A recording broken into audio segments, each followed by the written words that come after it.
Like आप किसी एक पर्सन को मैं बोलता हूँ कि यार ये वाला सिनेरियो है एक कार का, तुम मुझे उसकी प्राइस बताओ।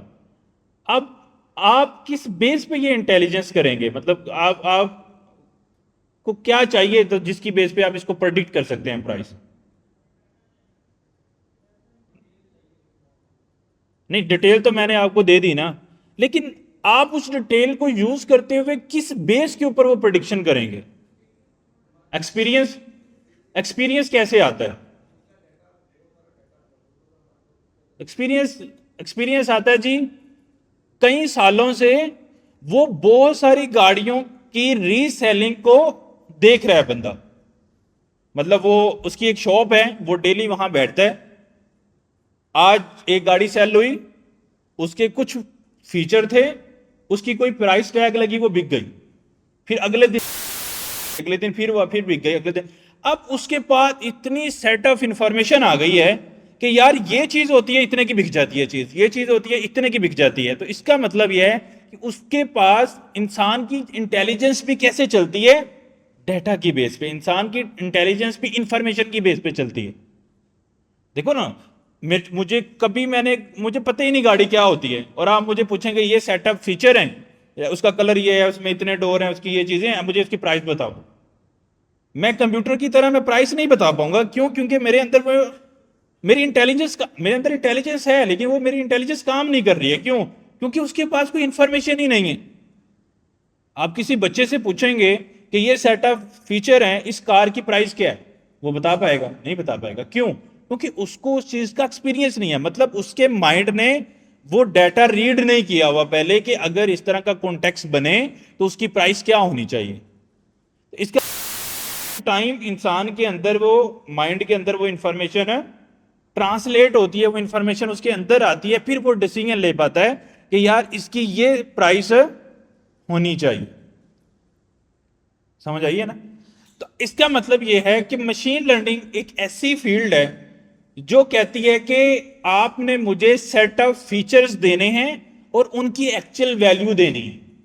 मतलब आपने कार 1 उसके जितने भी फीचर हैं, लाइक उसके अंदर डोर कितने हैं, उसका कलर फेड है या नहीं, उसके अंदर मतलब वो किस मॉडल है, उसका कंपनी क्या है, उसकी चीजें, और आपने उस कार को कितने का बेचा, प्राइस, रियल डाटा।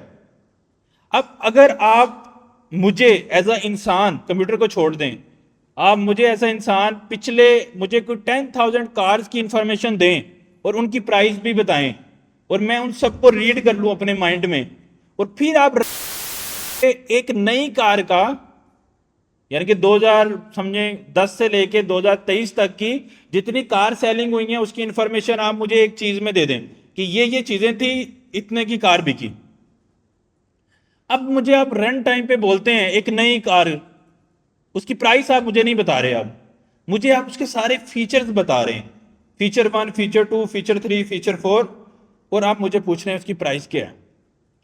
अब मेरे पास एक सेट ऑफ डाटा है मेरे माइंड में जो मैंने रीड किया है पिछले कुछ सालों का। मैं उसकी बेस पे डिसीजन ले सकता हूं ना कि what should be the actual price for this new car.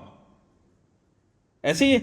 अच्छा, मशीन लर्निंग के अंदर ये चीज कहां, मशीन लर्निंग किसी को कहते हैं कि हम किसी भी पर्टिकुलर प्रॉब्लम का सेट ऑफ फीचर्स आइडेंटिफाई करते हैं कि इसमें कौन कौन से फीचर्स होने चाहिए, उन फीचर्स को, और उनका डेफिनेटली एक्चुअल जो हमारा गोल है वो पैरामीटर भी, लाइक हाउस के अंदर रूम कितने होते हैं, बाथरूम कितने होते हैं, गैराज है या नहीं, ये 5 फीचर हैं। देन उसकी प्राइस और लोकेशन कहाँ पे, इस तरह की चीजें, कॉलोनी में है या नहीं, इस तरह के कुछ फैक्टर 5-6 बना लिए हमने, 5-6 फीचर, और उसकी बेस पे हमने प्राइस डाल दी। अच्छा, अब वो सारे फीचर्स अंडरस्टैंड करते हुए वो प्राइस बता देगा। अच्छा, अब हमने वो डाटा इकट्ठा करना है मशीन लर्निंग के अंदर, कि जो जो बात मैं कर रहा हूं ना, जिसकी बेस पे उसने डिसीजन लेना है, हम मशीन लर्निंग के अंदर वो सारे फीचर्स बताते हैं, और फिर हम उससे डिसीजन लेते हैं यार कि ये एक पर्टिकुलर चीज का मतलब एक्चुअल वैल्यू क्या होगी। तो उससे फायदा क्या होता है, वो इंसानों की तरह डिसीजन लेने के लिए कैपेबल हो जाती है चीज। देखो, जैसे मैंने, एक पर्सन है उसने 20 साल कार सेलिंग की है, तो आज वो कार्स के बारे में अंडरस्टैंडिंग बन रखता है, अब वो नई कार्स। इसी तरह अगर आप 20 सालों का एक्सपीरियंस कंप्यूटर को दे दोगे एज अ डाटा, सारे वो फीचर, और फिर वो कितने की सेल हुई, अब नई इंफॉर्मेशन को अंडरस्टैंड करना कंप्यूटर के लिए आसान है, वो बिल्कुल ऐसे ही जैसे इंसान की इंटेलिजेंस है। अच्छा, अब इसकी एक्यूरेसी मैटर कर सकती है, अच्छा वो इंसानों में भी कर सकती है। देखो, आप पिछले 20 सालों की कार सेलिंग का डाटा दो इंसानों को देते हो और फिर एक नई कार की इंफॉर्मेशन देते हो और प्राइस पूछते हो, क्या दोनों सेम प्राइस बताएंगे? नहीं बताएंगे। क्यों? क्योंकि उन दोनों की इंटेलिजेंस में फर्क आ जाएगा, उन दोनों की अंडरस्टैंडिंग पावर डिफरेंट हो सकती है। इसी तरह आप जब एआई से कोई उसको डाटा देके क्वेश्चन करेंगे in context of machine learning, तो वो जब आंसर करेगा, वो जरूरी नहीं कि हर टाइम एक ही आंसर कांस्टेंट प्रोड्यूस हो। अच्छा, यहां भी आती है accuracy of the model, accuracy of the machine learning, जो मशीन ने चीजें लर्न की हैं क्योंकि 100% कुछ नहीं हो सकता है, 100% तो इंसान भी नहीं कर सकते ना। आप एक ही कार के बारे में 50 इंसानों से पूछें, वो डिफरेंट प्राइस बताएंगे। इसी तरह कंप्यूटर भी कभी 100% नहीं कर सकता है, अप टू द परसेंट कर सकता है। तो हम उसे कहेंगे कि इस मॉडल की या इस पर्टिकुलर प्रोग्राम की, इस मशीन लर्निंग के एल्गोरिदम की एक्यूरेसी 80% है, मतलब वो 80% ऑफ द टाइम ठीक प्राइस बताएगा। अब वो 20% में वो गलत प्राइसेस भी बता सकता है। क्यों? क्योंकि वो उसने एक डाटा से लर्निंग बनाई है और किसी न्यू यूज केस के अंदर कोई ऐसा यूज केस या ऐसा इंपॉर्टेंट फीचर हो सकता है जो हम मिस कर दें। देखो ना, कार में बहुत सारे फीचर होते हैं, अब हमने कोई एक फीचर मिस कर दिया, वो कंप्यूटर को नहीं बताया और रन टाइम पे वो फीचर भी आ गया, तो अब उस फीचर के बारे में कंप्यूटर को पहले नहीं पता, तो उससे वो उसका डिसीजन जो है वो क्या हो जाएगा? रॉन्ग हो जाएगा। मशीन लर्निंग के अंदर स्पेसिफिकली जो इंपॉर्टेंट पार्ट है that is called feature engineering. Feature engineering क्यों बोलते हैं इसको? हमें इंजीनियरिंग करनी है, हमने फिगर आउट करना है what is the important feature of that particular business. ये हमने आइडेंटिफाई करना है, ये हमारी जॉब है। जैसे मैं कहता हूं कि एक डॉग और एक कैट है। अब एक इंसान ने कभी अगर वो दोनों जानवर नहीं देखे, तो वो क्या करेगा? वो उसको एक दफा बता दें कि ये डॉग है और ये कैट है, तो अब उसकी इंटेलिजेंस काम करेगी। जब आप उसको नेक्स्ट टाइम पूछेंगे, उसको पता लग जाएगा ये डॉग है ये कैट है, ये हमने उसको बताया था। अब उस बताने की बेस पे वो डिसीजन ले पा रहे हैं। ऐसे ही हुआ ना। लेकिन उसके कुछ फीचर इंसान ने देखे हैं तो उसको माइंड में वो चीज रिमेंबर होगी। जैसे कि कैट और डॉग में फर्क क्या है, उसका फीचर, मतलब उसको देखने में क्या डिफरेंस है, तो उसके फीचर की इंजीनियरिंग करना इज वेरी इंपॉर्टेंट।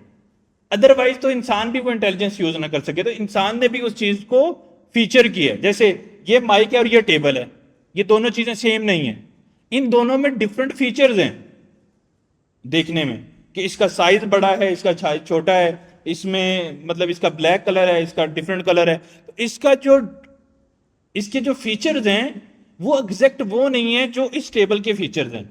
तो जब मैं इसको देख रहा हूं तो मेरा माइंड इससे क्या लर्न कर रहा है? वो इसके अंदर इसके फीचर ढूंढ रहा है कि इसको मैं इससे किस तरह डिफरेंशिएट करूं। उसको समझ आएगी, अच्छा मैंने इस बेस पे इसको डिफरेंशिएट कर दिया। अब सेम चीज मशीन लर्निंग में जाएगी। जब हम टेबल और माइक उसको देंगे, तो हमें सेट ऑफ फीचर बताने हैं कि तुम्हारे पास जो पिक्चर आएगी, अगर उसका साइज इतना हो तो तुमने अंडरस्टैंड करना ये टेबल की चीज इतनी हो, उसकी हाइट इतनी हो, उसकी चीजें ये। अब हम उसको फीचर बता रहे हैं। इसी तरह माइक है तो उसके फीचर बता रहे हैं।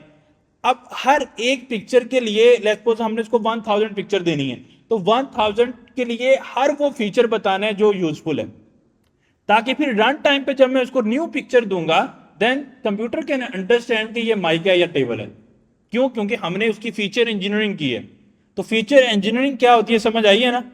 कि किसी भी पर्टिकुलर चीज की वो इंफॉर्मेशन जो उसको यूनिक बनाती है, जिसकी बेस पे इंसान डिसीजन लेता है, that is called feature engineering.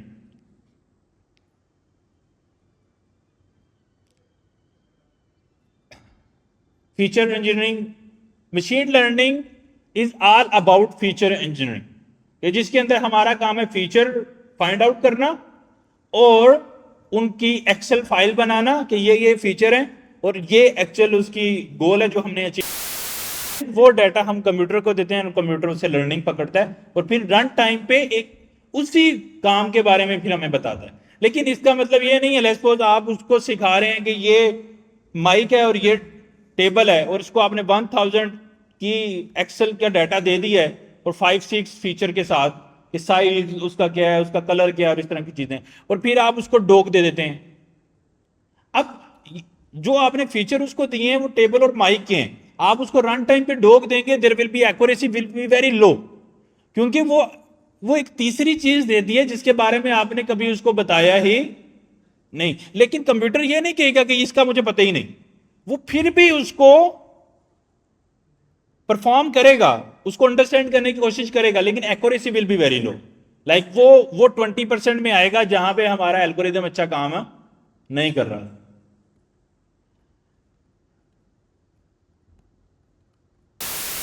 Machine learning के अंदर फीचर इंजीनियरिंग क्या होती है समझ आ गई ना। और फीचर इंजीनियरिंग, अच्छा अब मशीन लर्निंग की वजह से हम ये मशीन लर्निंग इतना ग्रो क्यों नहीं हुई, कुछ कॉन्टेक्स्ट में काम करती है जहां पे हमारे पास डाटा विद फीचर्स होते हैं, लेकिन बहुत सारे ऐसे डाटा सेट हैं जहां पे फीचर्स आइडेंटिफाई करना बहुत मुश्किल है।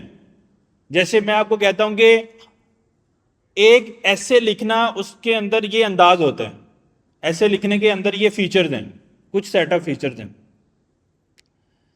अब मल्टीपल लेस 1000 ऐसे हम लिखते हैं, अब ऐसे के अंदर से फीचर को आइडेंटिफाई करना इट्स वेरी डिफिकल्ट जॉब। आप मुझे बताएंगे एक 1000 ऐसे लिखे हुए हैं, आप किस बेस पे ऐसे को डिफरेंशिएट करेंगे, what will be the feature of that particular ऐसे। या 1000 ईमेल्स हैं, आपने उनको डिफरेंशिएट करना है, what will be the feature of those emails. देखो कुछ चीजों के फीचर फाइंड करना इजी है, घर के फीचर की बेस पे प्राइस बताना, जैसे कार के फीचर की बेस पे कार की प्राइस बताना, कहीं जगह पे फीचर फाइंड करना इज मेक सेंस, बट बहुत सारी जगहों पे फीचर फाइंड करना इज नॉट मेक सेंस, बहुत मुश्किल हो जाता है। आप मतलब किस बेस पे उसके फीचर निकालेंगे ना, it's a very difficult job, उसको फिगर आउट करना मुश्किल है। तो इस तरह मशीन लर्निंग के बाद हमारे पास जो फील्ड आती है that is called deep learning. ये मशीन लर्निंग का भी सबसेट है। तो सबसे बड़ा सेट, यहां पे हम साथ साथ ड्रा भी कर लेते हैं, सबसे बड़ा सेट हमारे पास एआई आ गया। एआई के अंदर फिर मशीन लर्निंग, जिसके अंदर हम फीचर इंजीनियरिंग करते हैं, मीन हमारे पास सेट ऑफ क्लियर फीचर होने चाहिए to make the decision. Then उसके बाद हमारे पास आता है डीप लर्निंग, जो मशीन लर्निंग का भी सबसेट है, लेकिन वो उन प्रॉब्लम को सॉल्व करता है जहां पे हमारे पास सेट ऑफ फीचर्स नहीं होते। ऐसे को फिगर आउट करना है, what will be the feature of any essay, what will the feature of email, what will be feature of any sentence. जैसे मैं अभी बात कर रहा हूं, मैं स्पीक कर रहा हूं, what will be the feature of this speaking, it will be very difficult to identify those features, right, और मैन्युअली आइडेंटिफाई करना मुश्किल है। अच्छा डीप लर्निंग क्या कहता है, feature engineering is my job, feature engineering will be automatic, feature engineering no need to do manual things. मतलब हम अब उसको ये नहीं बताएंगे कि यार ये पर्टिकुलर चीज है तो इसको हमें कैसे मतलब हम उसको ये नहीं अब बताएंगे कि ये कार के ये चीजें हैं और अब मुझे बताओ आप इसकी प्राइस क्या होगी। हम बस उसको कार्स दिखाएंगे, हम उसको 1000 कार दिखा देंगे, the feature will understand automatically, feature will be automatically. वो कैसे, जिस तरह इंसान देख के, मतलब आपको 1000 कारें दिखाएं, then you will understand automatically. क्या आपको फीचर इंजीनियरिंग करने की जरूरत है उधर? नहीं। मतलब क्या आपको एक्सेल फाइल में सारे फीचर्स लिखने की जरूरत है? नहीं। आप ऑटोमेटिकली समझते हैं कि यार ये वाली कार दिखने में अच्छी लग रही है, इसका कलर अच्छा लग रहा है, इसकी चीजें, क्योंकि कुछ चीजों की इंफॉर्मेशन आपको बन जाती है देख देख के चीजें। तो डीप लर्निंग क्या कहती है कि वो सारी प्रॉब्लम जिनमें फीचर्स को आइडेंटिफाई करना, फीचर का बताना मुश्किल है, वो काम डीप लर्निंग फीचर की इंजीनियरिंग ऑटोमेटिकली करे। बस इतना फर्क है। काम इसका भी वही है, यानी कि रन टाइम पे इंटेलिजेंस जिस तरह इंसान इंटेलिजेंट है और वो डिसीजन ले सकता है, मशीन लर्निंग का भी काम था इंटेलिजेंस यूज करना, प्रिडिक्शंस करना। इसी तरह ये है। जैसे अब आप कोई रेस्टोरेंट है, वो कहता है यार मुझे इस स्पेसिफिक डे को, इस साल के इस स्पेसिफिक डे को कितनी सेल होगी।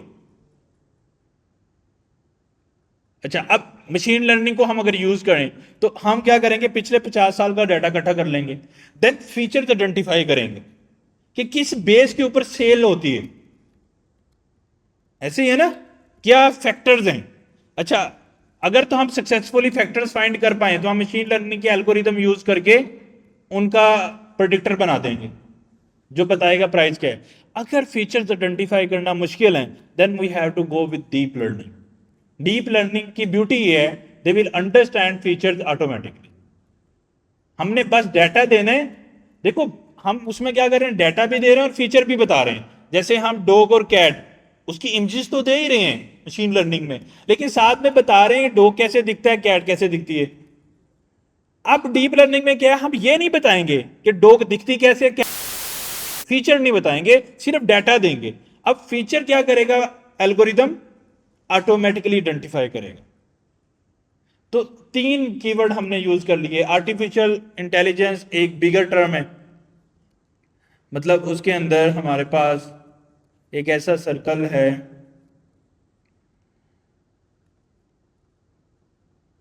ये समझो एआई है। अच्छा, उसके अंदर हमारे पास जो है ये मशीन लर्निंग है, उसका सब पार्ट। और उसके अंदर ये समझो डीप लर्निंग।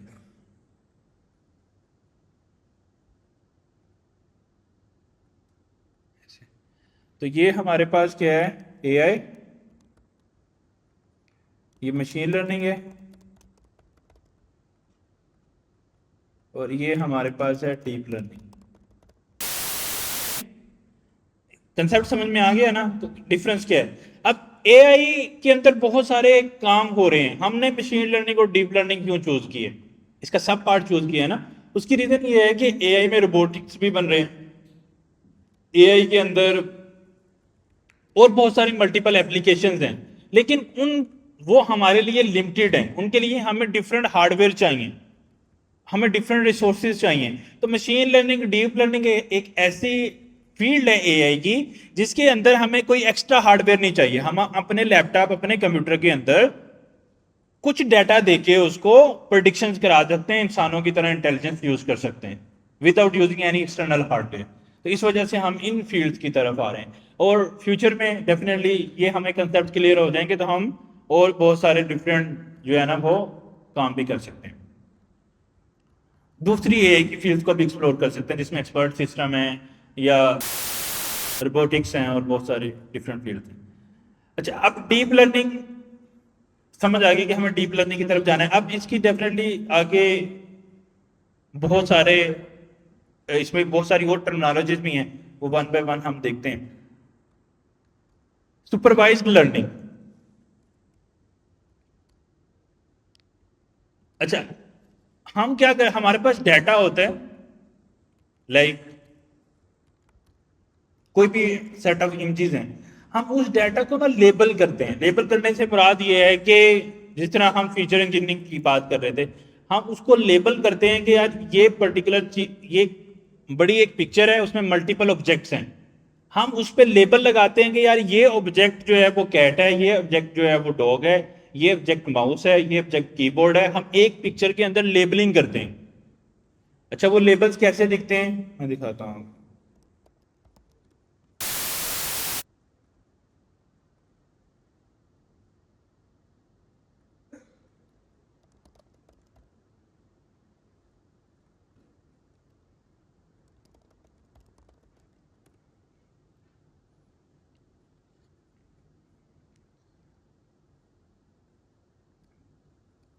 जैसे टैग लगाते हैं ना हम किसी चीज के ऊपर, हम एक ही पिक्चर के ऊपर लेबल करेंगे, बॉक्सेस बनाते हैं उसके ऊपर। तो ये जरूरत चलता है, स्पीड थोड़ी स्लो है।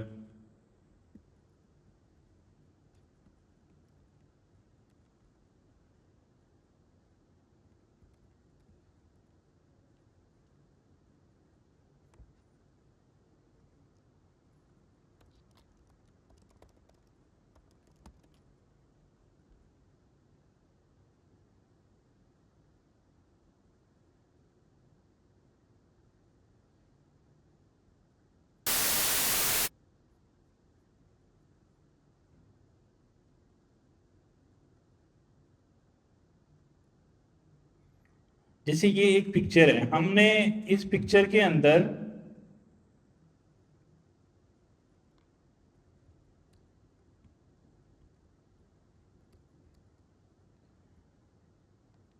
मल्टीपल ऑब्जेक्ट्स थे, हर ऑब्जेक्ट को हमने लेबल कर दिए।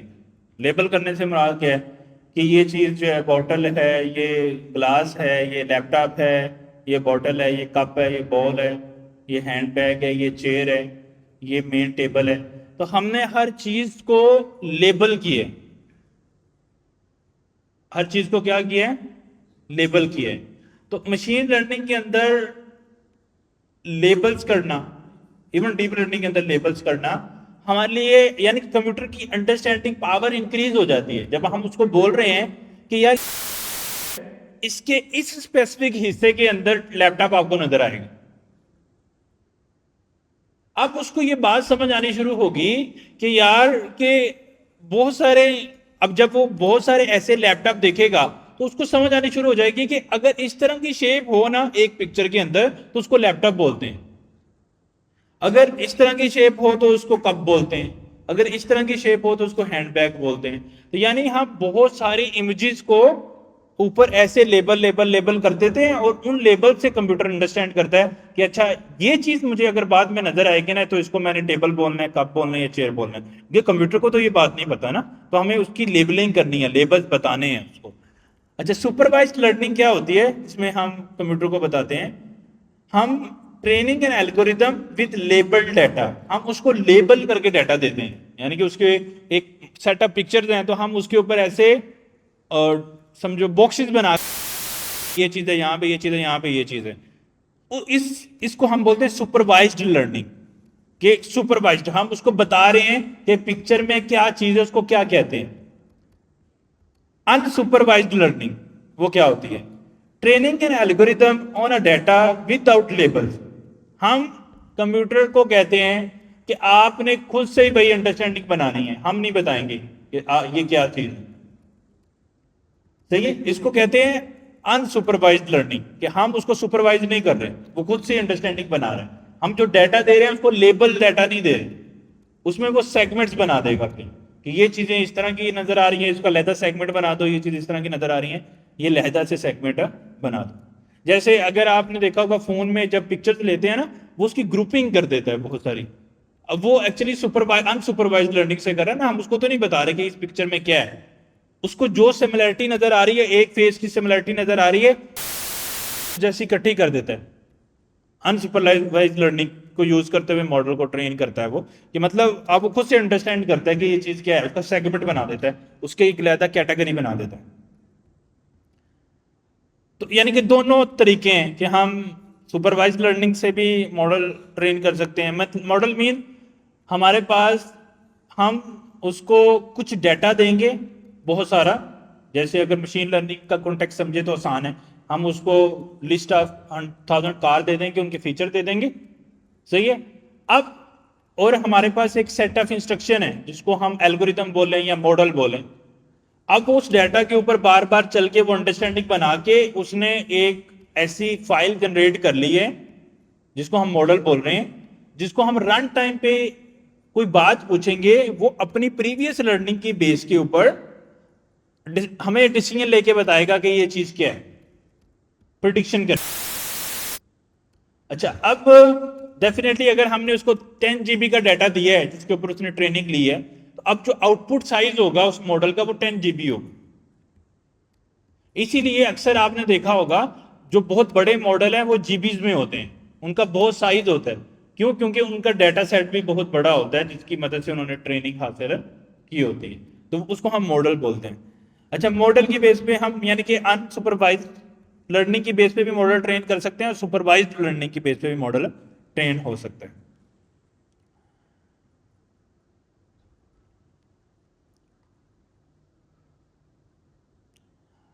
री इन्फोर्समेंट लर्निंग, ये एक ऐसी लर्निंग है जिसके अंदर क्या करता है एल्गोरिदम, अपन मतलब एक दफा हम उसको लेबल डाटा देते हैं, लेट्स सपोज हम कहते हैं कि यार ये कैट है, ये चीजें कुछ बेसिक। अब हम उसको अनलिमिटेड डाटा तो नहीं दे सकते ना, हमारी लिमिटेशंस हैं कुछ।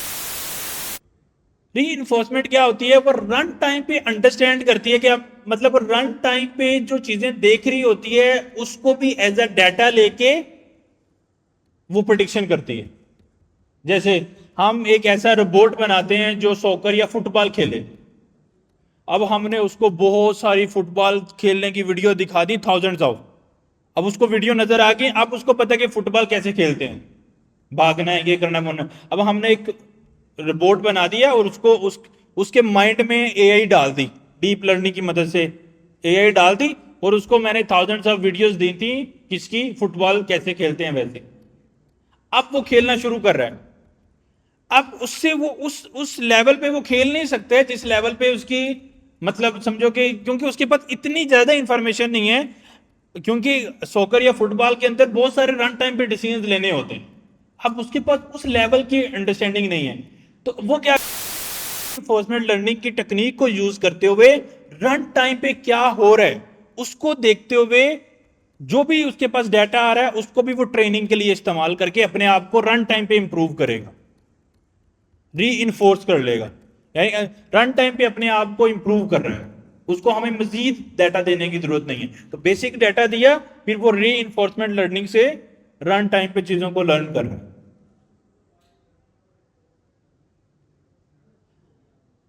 नहीं, उसमें क्या है कि देखो, अनसुपरवाइज में क्या है, 1000 पिक्चर हैं वो दे दी। अब हमेशा उसने प्रोडिक्शन 1000 पिक्चर की बेस पे करनी है। अब रन टाइम पे लेट्स सपोज आपने 2000 पिक्चर के उससे डिसीजन लिए, तो टोटल पिक्चर कितनी होगी 3000। लेकिन वो 3000 की बेस पे डिसीजन नहीं ले रहा, वो किस बेस पे ले रहा है, 1000 की बेस पे, क्योंकि एक दफा ट्रेनिंग होके बाद खत्म हो गई है। अब वो जो नया डाटा में प्रिडिक्शन करवाने के लिए वो उसको एज अ ट्रेनिंग नहीं ले रहा कि मैं अपने आप को अच्छा कर लूं, वो बस उसका डिसीजन ले रहा है ये है या नहीं, ये है या नहीं, बस। अनसुपर जो री इन्फोर्समेंट है उसमें डिसीजन मुख्तलिफ है। उसमें क्या होता है, उसमें हम ये चीज देखते हैं कि यार के एक तो हमने दे दिया उसको 1000 पिक्चर, अब 2000 न्यू पिक्चर को हमने आइडेंटिफाई करवाया है। अब 2000 को भी वो जमा करेगा प्लस 1000 जो दी हुई थी, 3000 की बेस पे अब वो डिसीजन ले रहे हैं।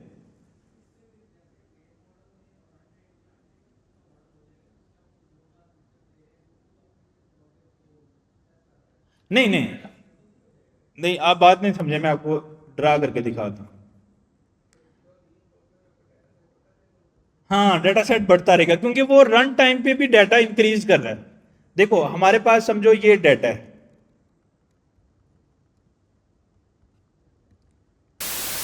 डाटा है, कर ले। अच्छा, ये डाटा हमने दिया एल्गोरिदम को, सही है, और उसकी हमने क्या करवाई, ट्रेनिंग। ट्रेनिंग कराने से मकसद समझ में आ रहा है, मीन फीचर इंजीनियरिंग की है हमने। ट्रेनिंग का क्या मतलब होता है, कोई हमने कोई वो तो नहीं करना, एक्चुअली फीचर इंजीनियरिंग की है ना। अब हमने पहले से फीचर बना दिए तो मॉडल क्विकली ट्रेन हो जाएगा।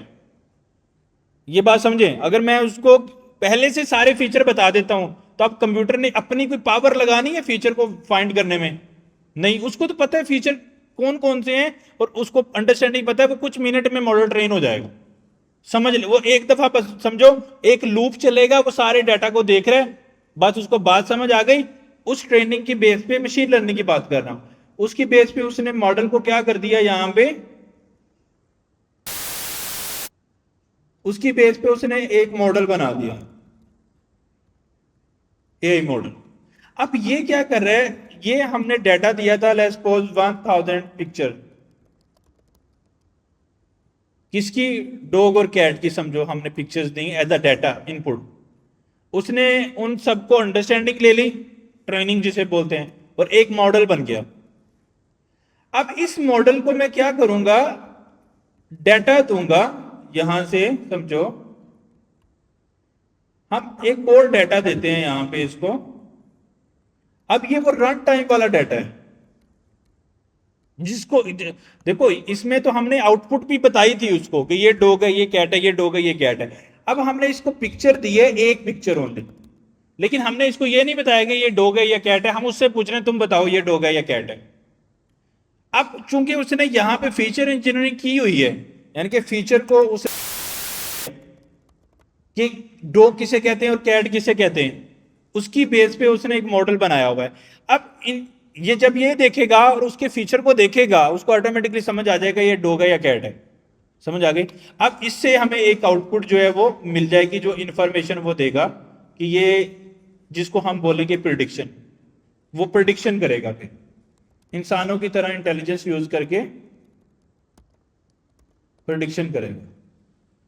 सही है, इतनी बात समझ आ गई।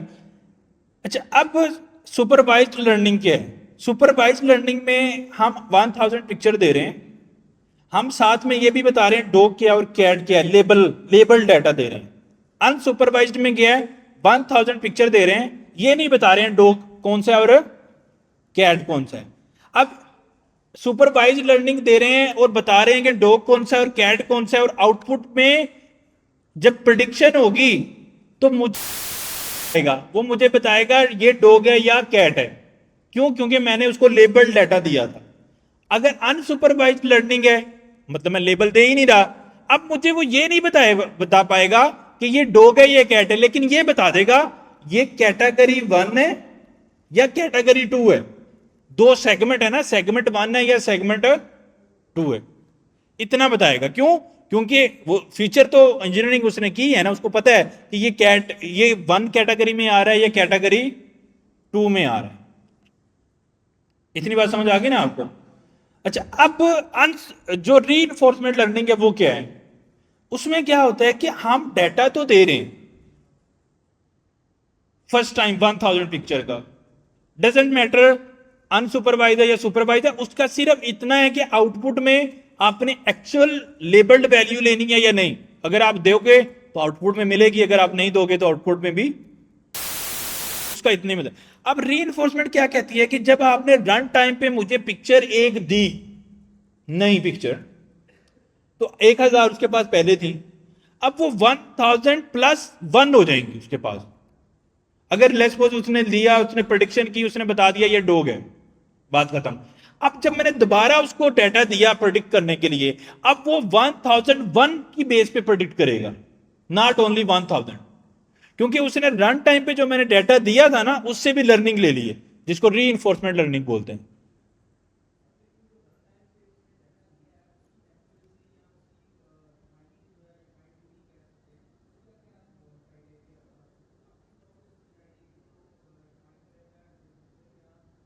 नहीं देखो, आप बात नहीं समझ रहे। हमने 1000 दिखा के उसको, उसने बताया ना ये डॉग है ये कैट है, अब फीचर इंजीनियरिंग तो उसने कर ली है। अब ये बात देखो ना, जब 1001 ये ज्यादा फीचर हो गए ना, क्योंकि एक और फीचर इंक्रीज हो गया उसके अंदर, तो 1001 फीचर हो गए उसके पास। अब एक और पिक्चर थी, 1002 फीचर हो गए। अब जिस तरह हम ज्यादा डाटा दे रहे हैं, उसको क्लैरिटी ज्यादा बन रही है, क्योंकि हर पिक्चर में डिफरेंट थोड़ा बहुत वेरिएशन आएगा, थोड़ा बहुत वेरिएशन आएगा तो उसका थोड़ा बहुत फीचर जो है चेंज हो जाएगा। तो इस बेस पे, तो इसीलिए तो लेट्स सपोज मैं आपको एग्जांपल दी ना फुटबॉल की। अब फुटबॉल जब वो देख रहा है तो रन टाइम पे लोग भाग रहे हैं, कुछ कर रहे हैं, अब उसको रन टाइम पे नया डाटा नजर आ रहा है।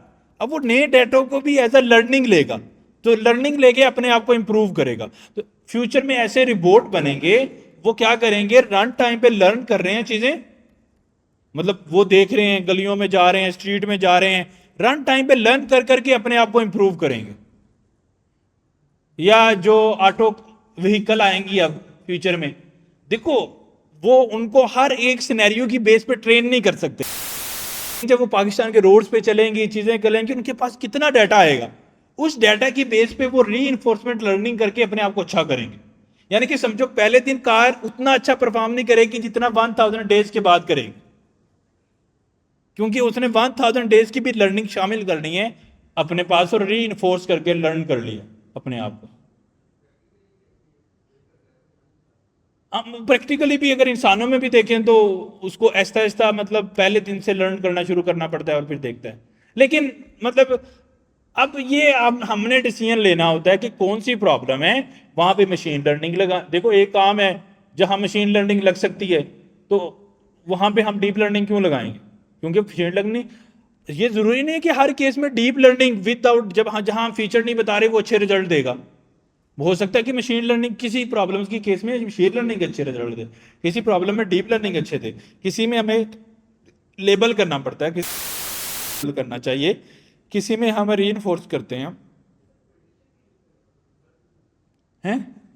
प्रेडिक्शन क्यों रिजल्ट होता है 100% एक्यूरेट। प्रेडिक्शन मीन कि एक्यूरेसी है, मतलब मैं ये नहीं कह रहा कि 100% है भाई, प्रेडिक्शन की है, एस्टिमेटेड है, ताकि आप लोग ये ना थिंक कर लें कि मतलब ये आउट ये बिल। देखो ना, इंसान भी जब प्रेडिक्ट करते एक चीज आपको बिल्कुल एक्यूरेट पता है, आप उसकी आउटपुट या रिजल्ट बताते हो। मतलब एक बंदे को पता है आपके आपके बेटे का मैट्रिक का रिजल्ट आना है, अभी रिजल्ट नहीं आया, आप उसका रिजल्ट बताएंगे या प्रेडिक्शन करेंगे? प्रेडिक्शन करेंगे कितने स्कोर आ सकते हैं। जब एक्चुअल रिजल्ट आ जाएगा फिर रिजल्ट बताएंगे, फिर प्रेडिक्शन नहीं करेंगे क्योंकि एक्चुअल रिजल्ट आ गया। नहीं, क्योंकि जो एआई के मॉडल है, मैंने बोला था पहले कि वो एक्यूरेसी की बेस पे चलते हैं, तो कोई भी चीज 100% ट्रेन नहीं हो सकती है। कोई भी चीज 100% एआई की हमेशा एक्यूरेसी होती है। कोई 98% एक्यूरेट है, कोई 80% एक्यूरेट है, कोई 88। इसमें दौड़ ही ये है। देखो, चैट जीपीटी और जेमिनाई की क्या दौड़ है आपस में, कौन एक्यूरेट ज्यादा है? जो ज्यादा एक्यूरेट है वो ज्यादा आगे जा रहा है, बस एक्यूरेसी की दौड़ है। प्रॉम चीजें एक्यूरेसी, मतलब बहुत सारे फैक्टर्स हैं, लेकिन उसमें एक्यूरेसी इज मोर इंपॉर्टेंट ना। अगर मुझे चैट जीपीटी अच्छा रिस्पॉन्स एक्यूरेट दे रहा है, एक्यूरेसी ज्यादा है, देन आई विल, इवन को थोड़ा देर भी लगा रहा है मैं उससे ही लूंगा, क्योंकि अच्छे रिजल्ट लेना मकसद है, एक्यूरेट रिजल्ट लेना। तो एक्यूरेसी होती है, इस वजह से हम इसको प्रिडिक्शन बोलते हैं। अच्छा, अब ये जो डाटा है 1000 का, इसमें मैं एक और टर्मिनोलॉजी है वो यहीं पे क्लियर कर देता हूं। हमारे पास जो डाटा होता है ना, जैसे 1000 पिक्चर हैं, अब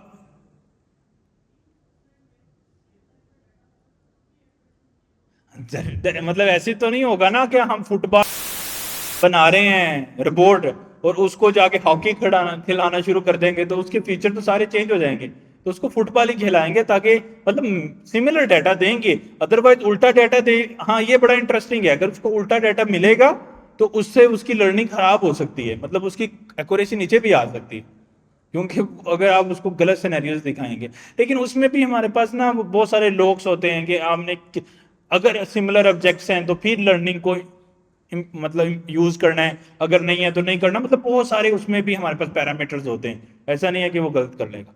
अच्छा, हमारे पास जो डाटा है हम इकट्ठा करते हैं, वो डाटा इतनी तादाद में नहीं होता कि हम मतलब ट्रेनिंग कर सकें, जिसकी बेस पे फीचर इंजीनियरिंग कर सकें।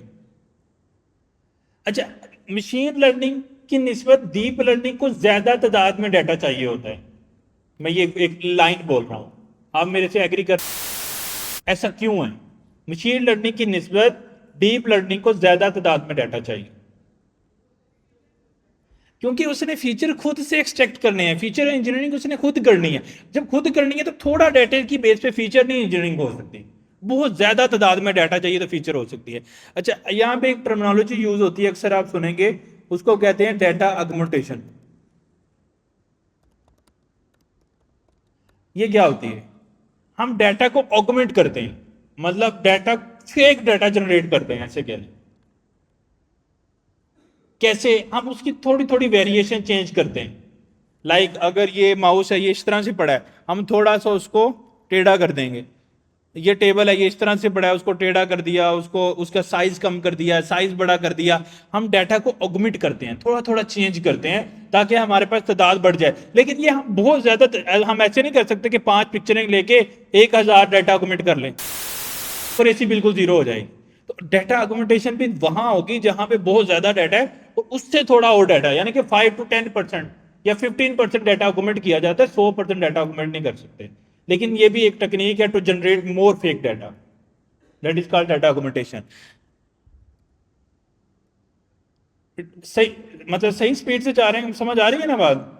एक्चुअली मकसद आज हमारा ये है कि आप लोगों को ये सारी टर्मिनोलॉजी समझ आए, ट्रेनिंग का क्या मतलब है, डाटा का क्या मतलब है, मॉडल किसे कहते हैं, प्रिडिक्शंस क्या हैं, डाटा ऑगमेंटेशन क्या है, deep learning, machine learning, supervision, उनकी ये टर्मिनोलॉजीज क्या है, इनको समझ आएगी तो हम फ्यूचर में काम कर पाएंगे कि कौन क्या किस कॉन्टेक्स्ट में काम हो रहा है। सही है।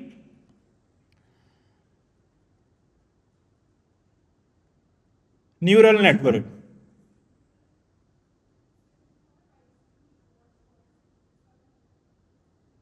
किधर?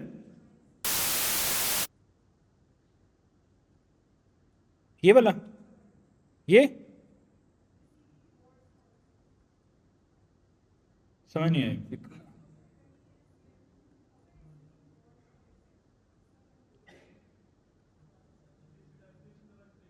अच्छा, a type of ML where the agent learn to make decision by receiving reward of its। देखें, जब वो रन टाइम पे कुछ देख रहा है ना, एक्शंस ले रहा है, वो जो भी एक्शंस ले रहा है उसकी बेस के ऊपर वो डिसीजन लेगा। जैसे उन्होंने क्वेश्चन किया था ना, ऐसे वो गलत काम भी लर्न कर सकता है। अच्छा, वो सिर्फ अगर हम मतलब उसको अप्रिशिएट करेंगे कि आपने अच्छा काम किया है, सिर्फ उस इंफॉर्मेशन को, उस डाटा को वो यूज करेगा अपनी री करने के लिए। मतलब ऐसा नहीं होगा कि लेट्स सपोज वो रॉन्ग चीजें देख रहा है उससे भी लर्न कर रहा है, इस तरह तो उसकी लर्निंग और कम हो जाएगी। वो हमेशा हमेशा एक्यूरेट चीजें, और वो कैसी होंगी, डेफिनेट कर रहे हैं इन डिफरेंट कॉन्टेक्स्ट। कि अगर हम मतलब उसको रोक नहीं रहे हैं कोई काम, लेट्स सपोज एक गाड़ी है वो लर्न कर रही है, अगर मैं ब्रेक नहीं लगा रहा तो it's mean that is accurate data. अगर मैंने ब्रेक लगा दी, कोई व्हीकल आगे आ गई, उसने उसने देखी ही नहीं, मैंने फौरन ब्रेक लगाई, इट मीन्स कि उसने रोंग वो किया है। अब वो वाली चीज को वो लर्न नहीं करेगा, वो उन चीजों को लर्न करेगा जिसपे हम उसको अप्रिशिएट कर रहे हैं, मतलब हम उसको कह रहे हैं कि दिस इज द करेक्ट, उसकी बेस पे वो उसको एज एन री यानी कि उसकी बेस पे वो डाटा को एज एन इनपुट रिसीव करेगा। अच्छा, न्यूरल नेटवर्क ये बड़ी इंटरेस्टिंग है चीज है कि क्योंकि मशीन लर्निंग तो स्ट्रेट फॉरवर्ड है ना, लेकिन feature engineering neural feature engineering होती कैसे है डीप लर्निंग के अंदर। अच्छा, ये होती है न्यूरल नेटवर्क की बेस पे। जिस तरह इंसान के अंदर न्यूरॉन्स होते हैं ना, वो न्यूरॉन्स इंफॉर्मेशन, एक न्यूरॉन दूसरे न्यूरॉन को इंफॉर्मेशन देता है, दूसरा तीसरे को देता है, उसकी बेस फीचर को इंजीनियरिंग करता है कैसे। अभी हम थोड़ा सा अंडरस्टैंडिंग लेते हैं कुछ चीजें देख के।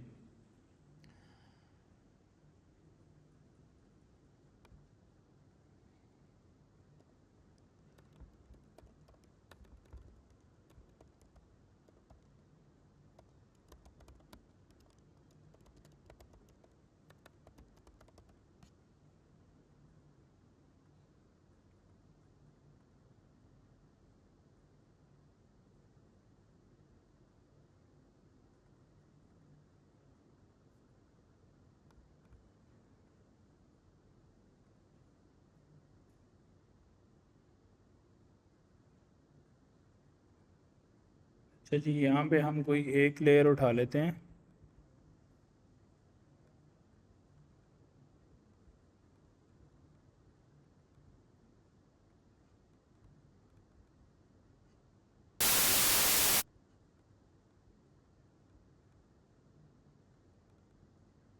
एक तो और पिक्चर भी देख लेते हैं ताकि हमें और कॉन्टेक्स्ट क्लियर हो जाए।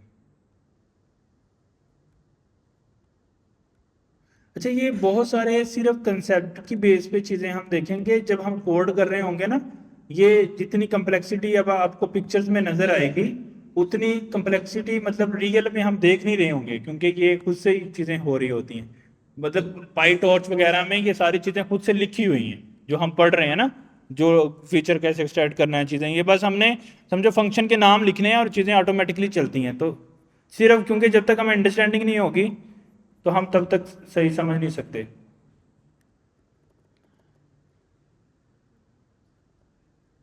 अच्छा, इसमें जैसे वो फीचर को हम खुद से एक्सट्रैक्ट कर रहे हैं, इनपुट है और फीचर एक्सट्रैक्ट उसने किया, फिर उसकी क्लासिफिकेशन हुई और फिर आउटपुट आई। इसके अंदर डीप मतलब ये दिखा रहा है कि ये फीचर वगैरह खुद से एक्सट्रैक्ट करता है। अच्छा, ये कैसे करता है? बहुत लो क्वालिटी है, मैं करता हूँ। फाइल भी आपको मिल जाएगी, मैं ना एक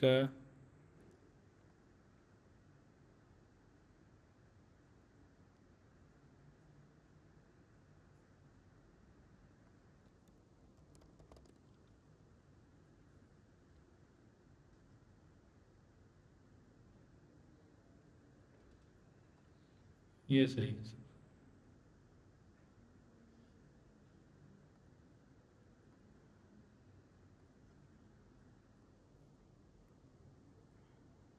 अच्छा जी, ये न्यूरल नेटवर्क मीन न्यूरॉन्स जो किसी भी चीज की प्रोडिक्शन, मतलब डीप लर्निंग कैसे काम करती है, एक्चुअली ये इसका ब्रेन है काम करती है। हमारे पास इनपुट लेयर होती है, यहाँ पे ये इनपुट लेयर है हमारे पास। अच्छा, उसमें हिडन लेयर्स होती हैं, वो एक से ज्यादा हम बना सकते हैं, जितनी ज्यादा बनाएंगे उतना ज्यादा टाइम कंज्यूम होगा। मैं बताऊंगा कैसे। दो हिडन लेयर्स हैं, और फिर ये आउटपुट लेयर होती है। मतलब इनपुट लेयर का मतलब क्या है कि हम उसको हैंड रिडन करेक्टर देते हैं। लेट्स सपोज 1 लिखा हुआ है, हमने उसको दिया 1 लिखा हुआ है, हम चाहते हैं कि तुम इसको प्रिडिक्ट करो कि ये 1 है। सही है। अच्छा, 1 को डेफिनेटली वो पहले पिक्सेल्स में कन्वर्ट करेगा, क्योंकि वो तो इमेजेस तो नहीं देख सकता ना कंप्यूटर, तो वो उसको पहले पिक्सेल्स में कन्वर्ट करेगा। और उसके पास अगर वो 28 बाई 28 की पिक्चर है, तो 750 समथिंग इसके करीब करीब उसके पास यूनिट्स बन जाएंगे, मतलब उतने पिक्सेल्स बन जाएंगे। उन पिक्सेल्स को ये एज एन इनपुट लेगा, इनपुट लेयर के अंदर। अच्छा, उनको इनपुट लेने के बाद यहां पे हमारे पास हिडन लेयर्स आती हैं। अच्छा, ये क्या करती हैं हिडन लेयर्स? इसके अंदर ना लेट्स सपोज हम ये 1 है एग्जाम्पल के तौर पे, और उसने इस 1 के मल्टीपल हिस्से बना लिए। ये 1 है, ये 1 का कोई ऊपर वाला पार्ट है, ये 1 का नीचे वाला पार्ट है, ये 1 का उससे नीचे वाला पार्ट है। छोटे छोटे छोटे छोटे हिस्से जो बन गए हैं, उनको सबसे पहला काम इस पे होता है, उसको हम वेट देते हैं।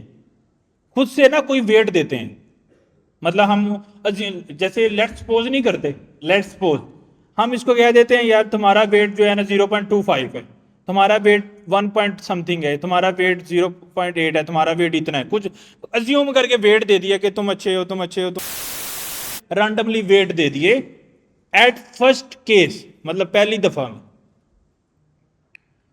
अच्छा, उस पर्टिकुलर वेट की बेस के ऊपर जो हमने उसको वेट यहां पे दिया है,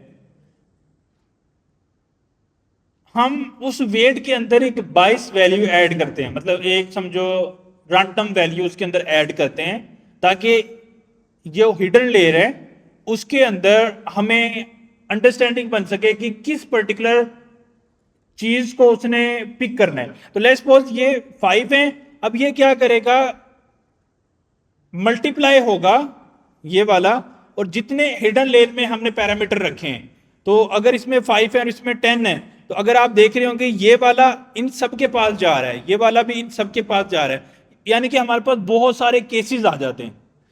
अब इन केसेस के अंदर यहां पे एक एक्टिवेशन फंक्शन होता है, एक ऐसा मैथमेटिकल जो चेक करता है कि इनमें से किस केस की वैल्यू समझो 0 से बड़ी है। ये 0 से 1 के दरमियान यानी कि नंबर्स देता है, -1 से 1 के दरमियान अगर आप कह लो अंडरस्टैंडिंग बनाने के लिए।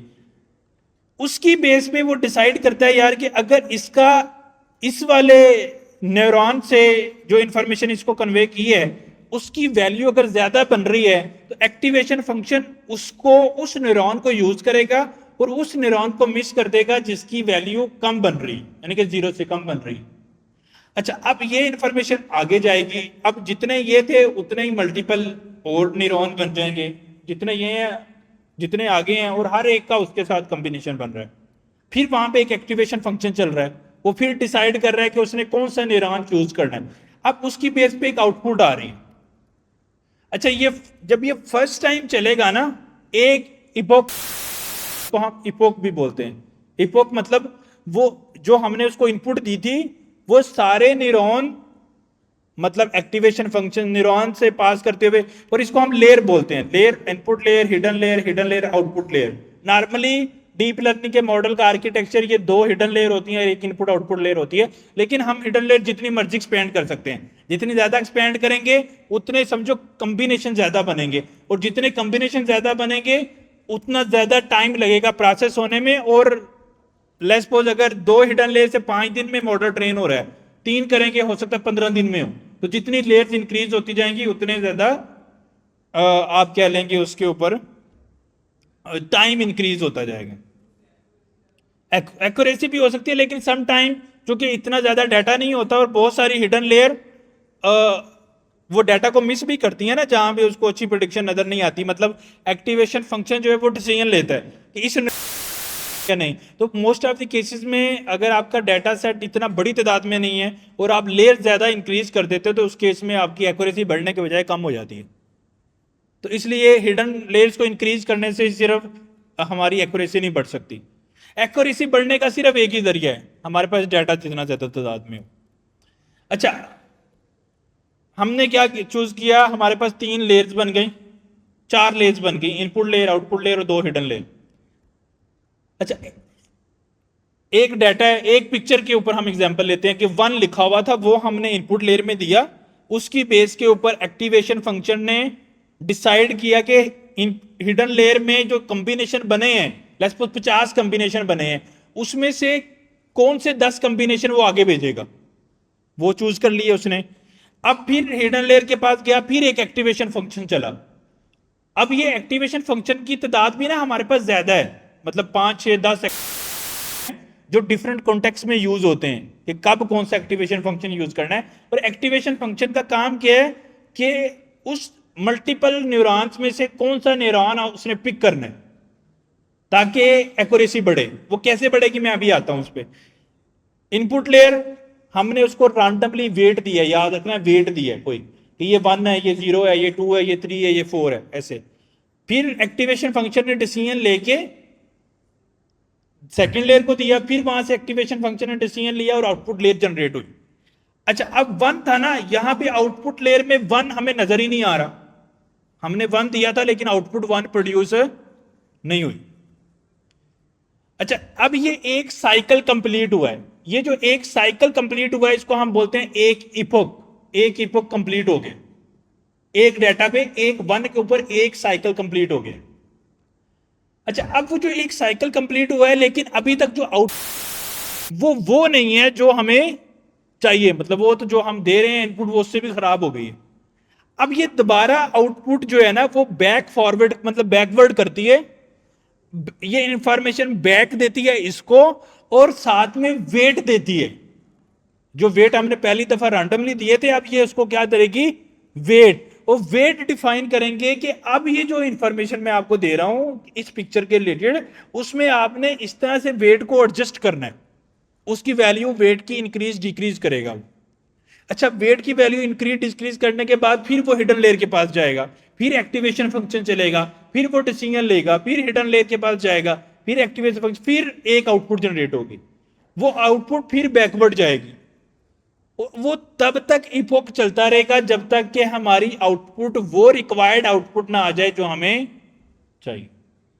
इससे मॉडल अपने आप को मतलब आउटपुट देखते दोबारा इनपुट को डाटा देता है और वो अपने वेट ठीक करता है और दोबारा वो चीजें चलती हैं। तो हमें इस तरह से ये मतलब ये इपोक चलते हैं बार बार, और इपोक जितने ज्यादा तादाद में चलते हैं उतनी ज्यादा हमारी एक्यूरेसी बढ़ती है मॉडल की।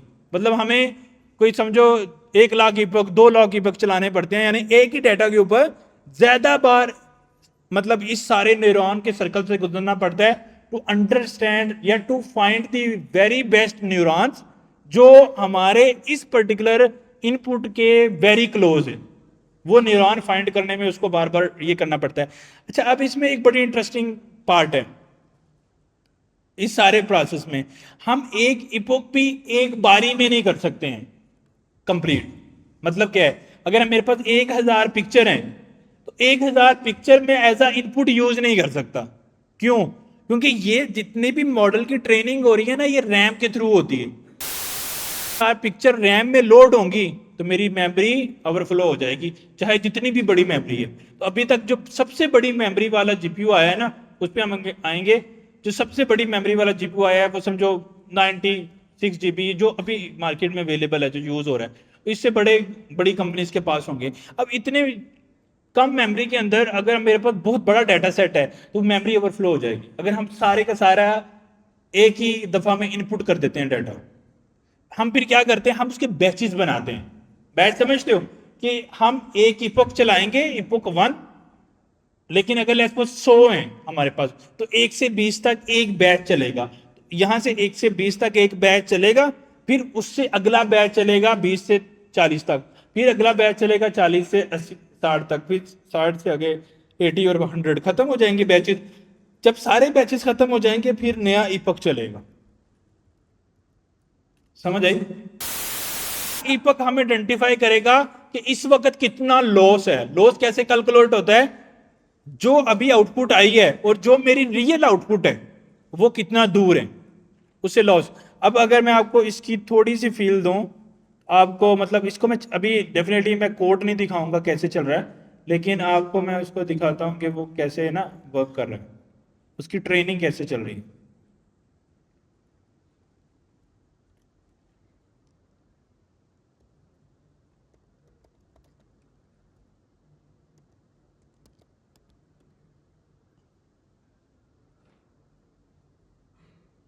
नजर आ रहा है? अब मैंने एक मॉडल है उसको ट्रेनिंग पे लगा दिया है, उसको डाटा दिया और वो ट्रेनिंग कर रहा है। अब ये हमें क्या बता रहा है? इपक, बैच और लॉस। इपक मतलब कि मेरे पास जितना भी डाटा सेट था वो एक दफा पूरे न्यूरॉन के सर्कल में अब लेकिन वो पूरा एक दफा नहीं घूम सकता क्योंकि डाटा ज्यादा है। तो अब उसके बन के बैचेस, 200 के बैचेस। पहले 200 के, इपक अभी कौन सा है, 1 नहीं है, तो पहले 200 पास हो गया, आउटपुट जनरेट हो गई।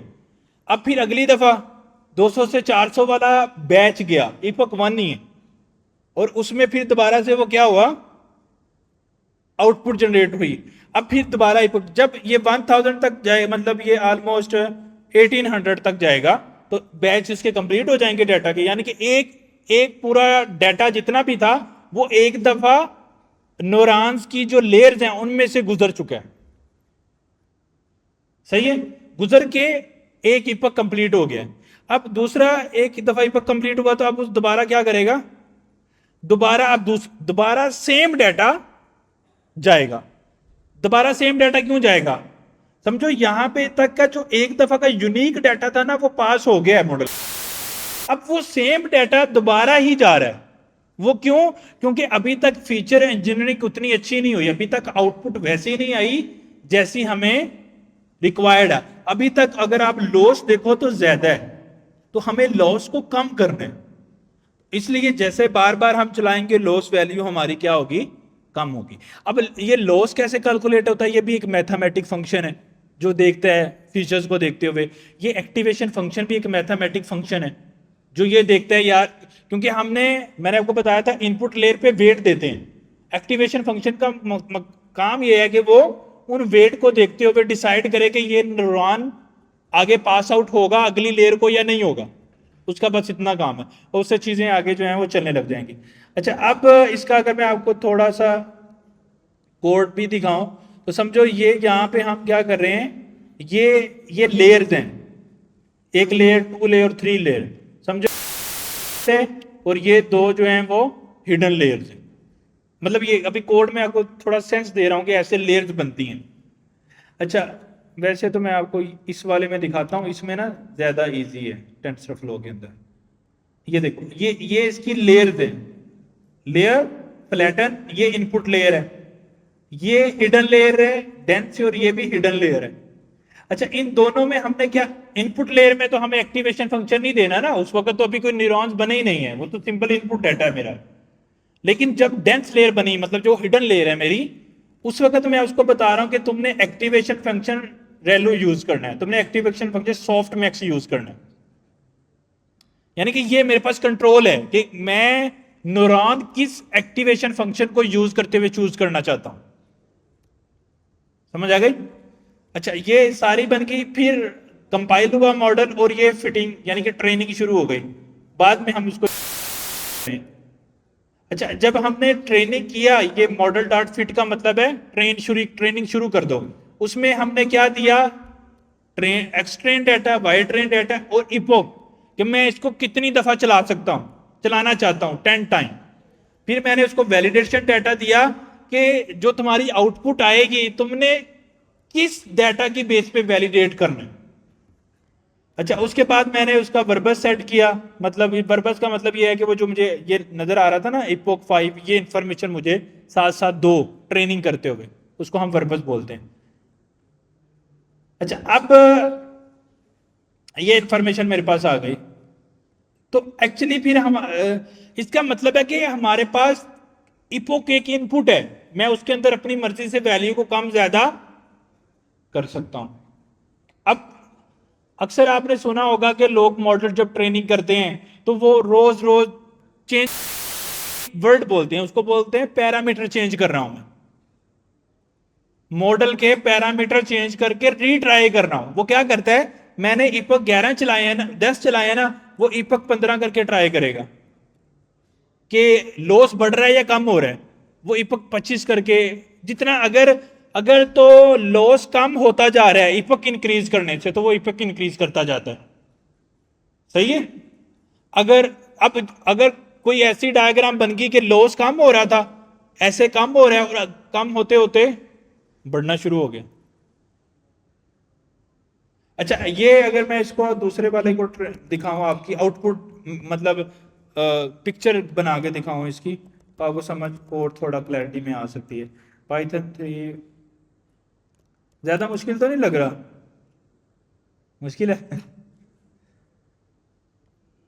अच्छा, ये एक पिक्चर है, आसान है।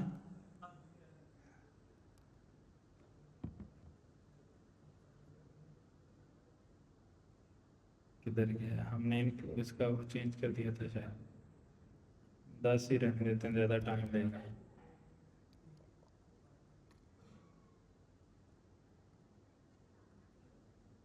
ये एक पिक्चर है जो मैंने उसको एज एन इनपुट दी है, शूज की लग रही है पिक्चर, अगर हम थोड़ा सा इसको देखें क्योंकि बहुत छोटा है ना वो, है।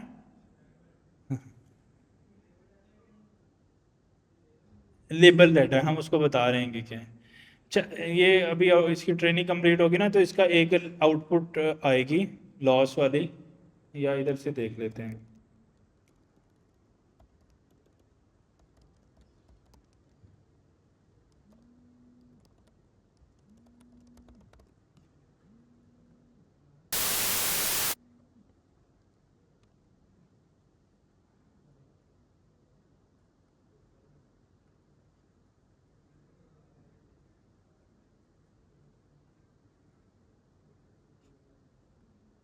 अच्छा, यहाँ पे अगर आप देख रहे हो कि मतलब जब हमारे पास इपक बार बार चलता है तो हमारे पास एक लॉस वैल्यू आती है ना, तो उस लॉस वैल्यू के बेस पे हम ना इस तरह का एक ग्राफ बना लेते हैं अपनी अंडरस्टैंडिंग के लिए कि यार ये लॉस हमारा कम, यहां से लॉस शुरू हुआ, लॉस हमारा कम हो रहा है, ये स्टेप मतलब इपक स्टेप साइकिल पूरा, जैसे जैसे साइकिल इंक्रीज हो रहा है तो ये लॉस कम हो रहा है, या समटाइम ये होता है कि लॉस यहां से हुआ बिल्कुल नीचे आया फिर ऊपर जाना शुरू कर दिया उसने।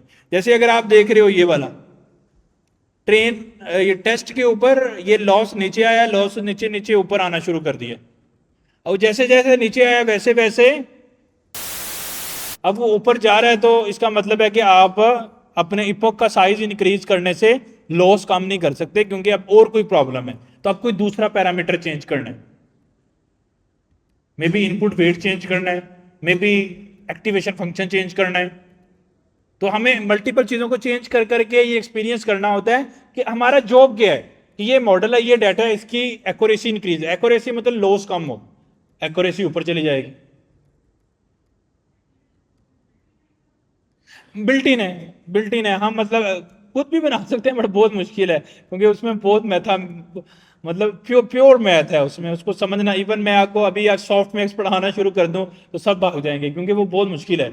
उसकी अंडर वाली इंजीनियरिंग कैसे चल रही है, वो प्योर मैथ है, तो वो खुद से बनाना मुश्किल है। तो बिल्ट इन है, 5-6 फंक्शन है, वही यूज होते हैं डिफरेंट कॉन्टेक्स्ट में। तो डीप जो मशीन लर्निंग इंजीनियर्स होते हैं उन्हें पता ही होता है कि यहाँ पे वैल्यू यूज करना है, या कौन सा मॉडल मतलब कौन सा फंक्शन यूज करना है वो यूज कर लेता है उसको। लेकिन अंडरस्टैंडिंग बनाने के लिए जरूरी है ये चीजें। हैं।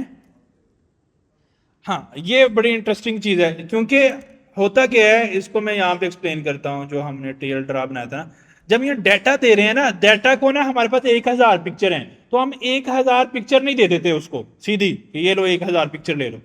हम उसको कहते हैं कि इसका ना नॉर्मली रूल चलता है 80-20, और समटाइम लोग 30 सिग्मा रूल चलता है 80-20 का, समटाइम इसको लोग 70-30 भी कर लेते हैं। तो हम इसको डाटा को डिवाइड करते हैं 80-30 में। लाइक मे बी मैं 800 पिक्चर दूंगा ट्रेनिंग में और 200 पिक्चर दूंगा उसकी टेस्टिंग में। तो मतलब हम डाटा को ना, जो मेरा इनपुट डाटा है उसकी तादाद को कम कर, मतलब अगर मेरे पास 1000 पिक्चर है तो 8000 को बोलूंगा ये ट्रेनिंग है, और उसको बोलूंगा ये टेस्टिंग के लिए यूज करना है तुमने। तो जब वो एक आउटपुट लेयर प्रोड्यूस होती है ना, उस पे फिर वो टेस्टिंग वाला जो डाटा है उसके साथ उसको वो लर्न करता है कि इसकी जो आउटपुट है, जो मेरे पास ये टेस्ट डाटा दिया है, तो आउटपुट वो रिक्वायर्ड आउटपुट है या नहीं। अगर नहीं है तो इसका मतलब लॉस है, और वहां पे फिर वो कैलकुलेट करता है कितना वेरिएशन है, उसकी बेस पे वो फिर लॉस कैलकुलेट करता है। टेस्ट कौन कर रहा है, वो हम देखते हैं ना, जैसे जैसे, यानी कि जब मॉडल ट्रेन हो रहा होता है ना, तो आगे मैंने अभी दिखाया था आपको यहां पे, जब मॉडल ट्रेन हो रहा होता है, वाइट टॉर्च वाला था ना, तो यहां पे ये आ रहा है। तो नॉर्मली इसका चेक कौन कर रहा है? नहीं, एस्टिमेट से क्या मुराद दे रहे हो कि इसको कैसे पता लग रहा है कि अभी मैंने मजीद लर्न करना है? इसको नहीं पता लग रहा है। आप इसको जितना मर्जी चला लो, वो हम इपक दे रहे हैं, मतलब हम इसको, हमने कितनी, उसने उतनी दफा ही चलना है, और जो भी लॉस वो प्रोड्यूस करेगा वो उसने दिखा देना आपको। आप इसको 1 लिख दोगे, वो 1 टाइम चल जाएगा, जो भी आया है वो लॉस दिखा देगा आपको। बात समझ आ रही है ना? वो उसने तो सिर्फ जो ट्रेनिंग डाटा दिया है और जो टेस्टिंग डाटा दिया है, उनको कंपेयर करके उसने मुझे ये बता देना कितना लॉस है। अब जितना भी लॉस होगा उसने मुझे दिखा दिया है। अब मेरे ऊपर है कि मैं इतने लॉस को कहूं ओके, या मैं इसको रीट्रेन करता जाऊं इपक वैल्यू, एक्टिवेशन फंक्शन चीजों को, या लेयर्स कम ज्यादा करूं, एक्टिवेशन फंक्शन चेंज करूं, इपक की वैल्यू चेंज करूं, वेट की वैल्यू चेंज करूं, बाइस की वैल्यू चेंज करूं। ये पैरामीटर्स हैं for AI engineer to play with. तो वो इनके साथ प्ले करता रहता है। वैल्यू चेंज, लॉस चेंज होता है, एक्यूरेसी इंक्रीज होती है या डिक्रीज होती है, लॉस चेंज होता है या डिक्रीज होता है, उसकी बेस पे फिर मतलब ये तो अब जैसे चैट जीपीटी को वो ट्रेन कर रहे हो, चैट जीपीटी 4 को लेट्स को ट्रेन कर रहे हैं। अब उनकी टीम ने कर करके बहुत एफर्ट कर करके वो कहते हैं यार हम लॉस ना इतना कम कर सके हैं और एक्यूरेसी 80% है। अब जो उसका सीईओ है वो कहे भाई मुझे नहीं ये चाहिए, और ट्रेन करो, मुझे इतनी एक्यूरेसी चाहिए। नहीं, वो टेम्परेचर और कॉन्टेक्स्ट में यूज होता है कि वो जो इनपुट टोकन्स है ना, वो उस कॉन्टेक्स्ट में होता है, वो हम आगे अंडरस्टैंड करेंगे। यानी कि जो इनपुट हम दे रहे हैं उस पे वो हमारे पास वैल्यू होती है, मतलब कि हम कितना चाहते हैं कि वो हैं। हाँ, मतलब हम कितना, वही ना, टेम्परेचर मतलब वो कितना इसको वैल्यू करे, मतलब हम कितना अगर ज्यादा टेम्परेचर रखेंगे एक्यूरेट वैल्यू देगा और उतना टाइम भी ज्यादा लेगा। तो मतलब वो एक पैरामीटर है इनपुट डाटा के लिए।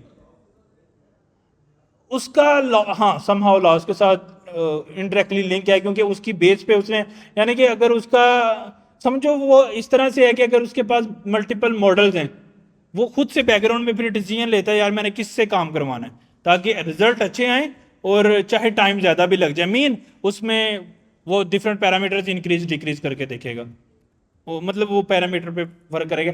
लेकिन in general training data, test data क्या होता है, ट्रेनिंग डाटा क्या होता है, कौन बताएगा? टेस्ट डाटा किसे, मतलब हम ट्रेनिंग, जो हमारे पास एक्चुअल डाटा होता है उसमें से 80% डाटा को हम क्या बोलते हैं, ट्रेनिंग डाटा, और 20% को टेस्ट डाटा। उसको हम लैदा लैदा कर लेते हैं जैसे ही मेरे पास डाटा आता है, उसको हम टेस्टिंग के लिए यूज करते हैं और बाकी 80% को ट्रेनिंग के लिए यूज करते हैं। और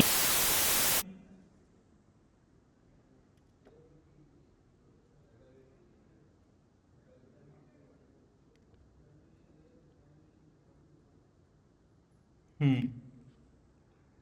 लेयर्स होती हैं कि जो जैसे मैंने बताया कि हमारे पास मल्टीपल लेयर्स हैं डीप लर्निंग के केस में, जो जिसके अंदर न्यूरॉन्स बनते हैं। सही है। वो एक्चुअली हमारी फीचर को इंजीनियरिंग कर रही होती हैं लेयर्स, और वो आइडेंटिफाई कर रही होती हैं कि जो इनपुट है वो आउटपुट होनी चाहिए, ये उतनी रिजल्ट आउटपुट का होना चाहिए, वो प्रोड्यूस करती हैं वो लेयर्स। अच्छा, उसके बाद हमारे पास है इसमें और क्या क्या कीवर्ड्स हैं। एक्टिवेशन फंक्शन क्या होता है?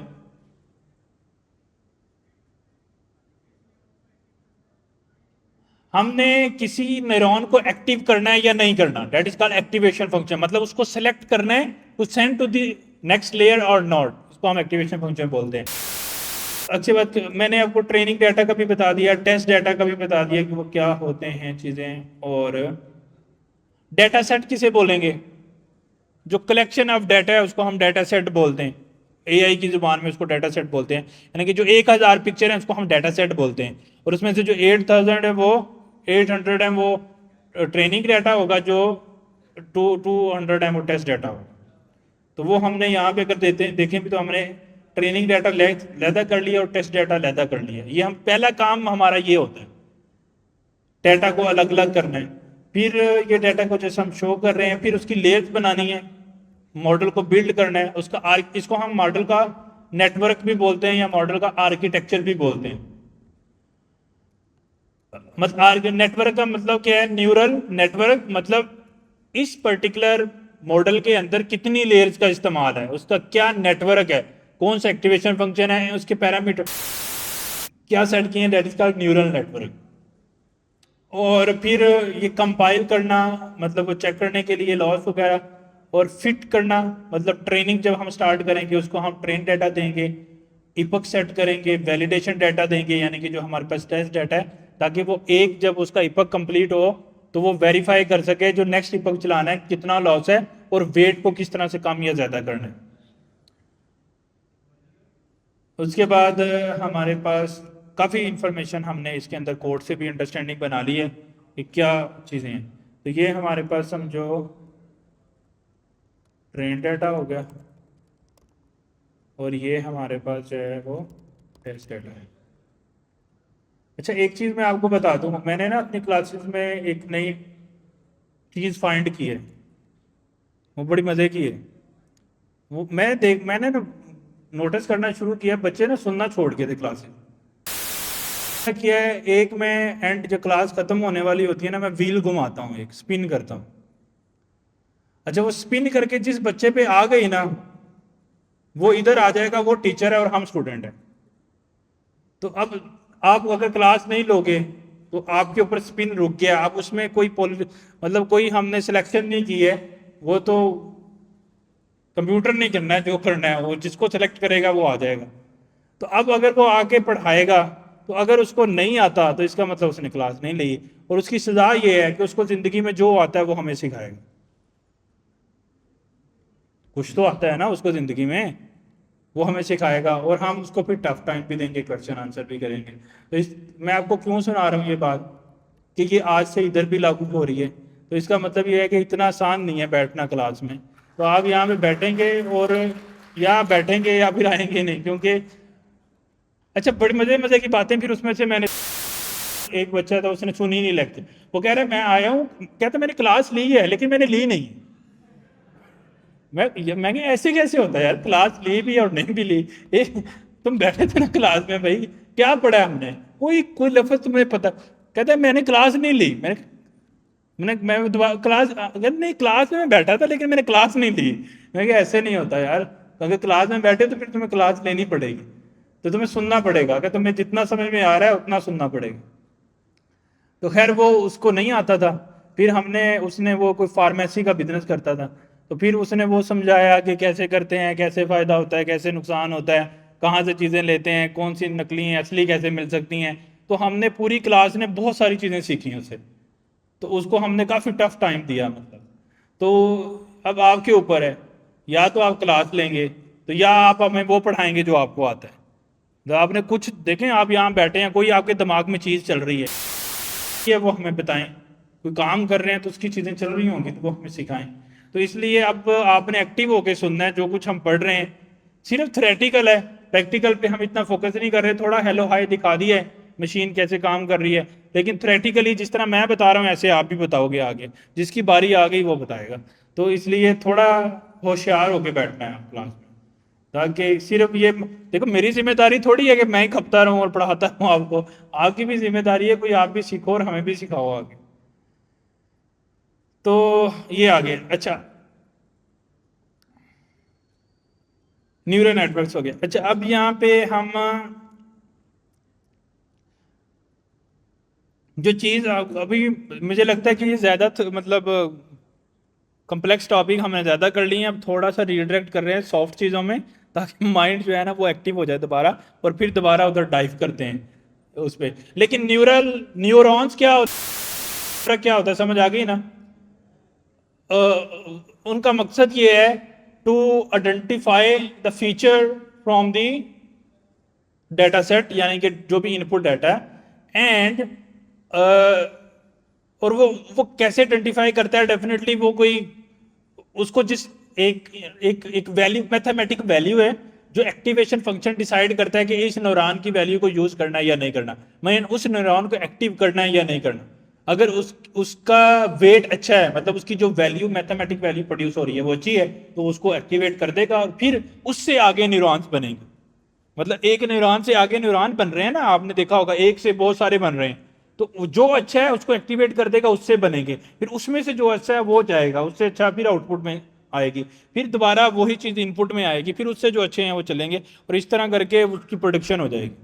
और ये सारी मैथ है, मतलब ये जादू नहीं हो रहा, पीछे मैथ है, लेकिन फंसेंगे या उसको एक्चुअल में अंडरस्टैंड करने की कोशिश करेंगे तो शायद ये जो अभी इंजीनियर काम कर रहे हैं मार्केट में उनको भी नहीं आइडिया होगा कि इतनी बैकग्राउंड में साइंस, लेकिन इतना पता होना चाहिए जिससे हम काम कर सकें। मतलब देखो ना, आपने सॉफ्ट मैक्स कैप कब लगाना है, रेलो कब लगाना है, इपोक कितने सेट करने हैं, आपको इतनी अंडरस्टैंडिंग होनी चाहिए ताकि आप प्ले कर सको मॉडल के साथ। जो आर्किटेक्चर है ना, इस पे नहीं वो, मतलब ये जो मैंने सिंटेक्स लिखा है ना कि ये आर्किटेक्चर ज्यादातर ना बने बनाए हैं, मतलब हर प्रॉब्लम का आर्किटेक्चर इंटरनेट पे बना हुआ है, हम नहीं बनाते जीरो से। जैसे जीपीटी है, इसको फाइन ट्यून करना है, या अलामा मॉडल है उसको फाइन ट्यून करना है।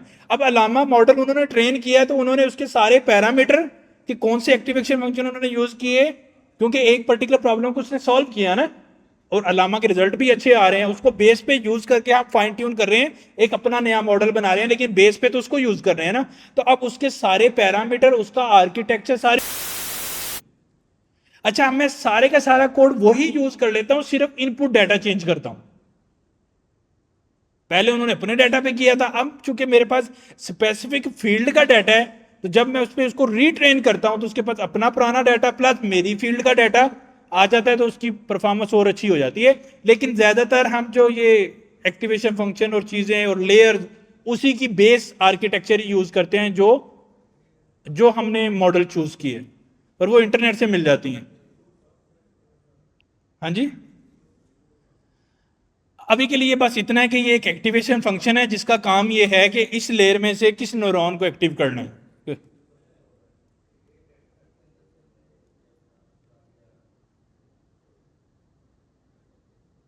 मतलब ये आर्किटेक्चर चला लिया, एक इपोक कंप्लीट कर लिया। नहीं देखो, उसी की बेस पे उसका काम क्या है, जो आउटपुट प्रोड्यूस हुई है ना, मैं यही तो बता रहा हूं कि वो इनपुट में जाके दोबारा वेट को एडजस्ट कर देती है ना। मैं ट्रेनिंग की बात कर रहा हूं, कहां गया वो? देखो, ये इनपुट थी, ये आउटपुट थी, अब बैक प्रोपोगेशन होती है, वो क्या बताती है? आउटपुट भी तो कोई मैथमेटिकल वैल्यूज हैं, मैथमेटिकल वैल्यूज। अब वो ये देखता है कि इन मैथमेटिकल वैल्यूज की बेस पे इनपुट का वेट कैसे एडजस्ट करना है, क्योंकि इनपुट की, हाँ, एवरी इनपुट के वक्त वो आउटपुट से वेट को, आउटपुट से जो वैल्यूज आएंगी उसकी बेस पे वो इनपुट का वेट एडजस्ट करेगा। हाँ, हर हर इनपुट के बाद ट्रेनिंग होगी, हर इनपुट के बाद ट्रेनिंग होगी। मतलब जितना भी डाटा है उसके बैचेस बना लिए ना हमने, लाइक सपोज 1000 पिक्चर है तो 200 का बैच बना लिया, तो एक 200 का बैच कंप्लीट हुआ, फिर कंप्लीट हुआ, फिर कंप्लीट हुआ, नहीं आउटपुट यूज कर रहा है ना, जब तक बैच पूरा का इपक बन गया है। अब एक इपक की बेस पे उसके पास आउटपुट का डाटा है, पूरी आउटपुट लेयर बन गई। अब उस आउटपुट की वैल्यूज को यूज करते हुए वो इनपुट का वेट एडजस्ट करेगा। दिखा दी, ठीक है। पिक्चर दिखाई। अब पिक्चर को पहले तो हम ना मतलब समझो उसको नंबर्स में कन्वर्ट करते हैं, 0 1 में या कुछ इस तरह के नंबर में कन्वर्ट करते हैं अंडरस्टैंडिंग बनाने के लिए। वो नंबर्स आ गए। अब उन नंबर को ना हम अंदाजन वेट दे देंगे। पहली दफा लेट्स सपोज इसका ये वेट है, इसका ये वेट है, इसका ये वेट है, इसका वेट सही है। अब वो वेट के साथ ये सारी हिडन लेयर से जाके आउटपुट प्रोड्यूस कर देगा, कर दी उसने। अब उस आउटपुट की जो वैल्यूज हैं उनको यूज करते हुए वो इनपुट पे जो हमने डाटा दिया था उसको, यानी कि एक डॉग की पिक्चर, अब आउटपुट में वो डॉग प्रोड्यूस नहीं हुआ। अब वो देखेगा ये जो डॉग है ये मतलब कितना, लेट्स सपोज 0, अगर वो 0 है तो इसको उसको 1 की तरफ कितना वेट इंक्रीज करना है, या मतलब ये बहुत ज्यादा लर्न कर लिया इसने, या मतलब एक डॉग था उसकी शक्ल बिगाड़ दी है, या अभी उसने उतना सीखा नहीं है।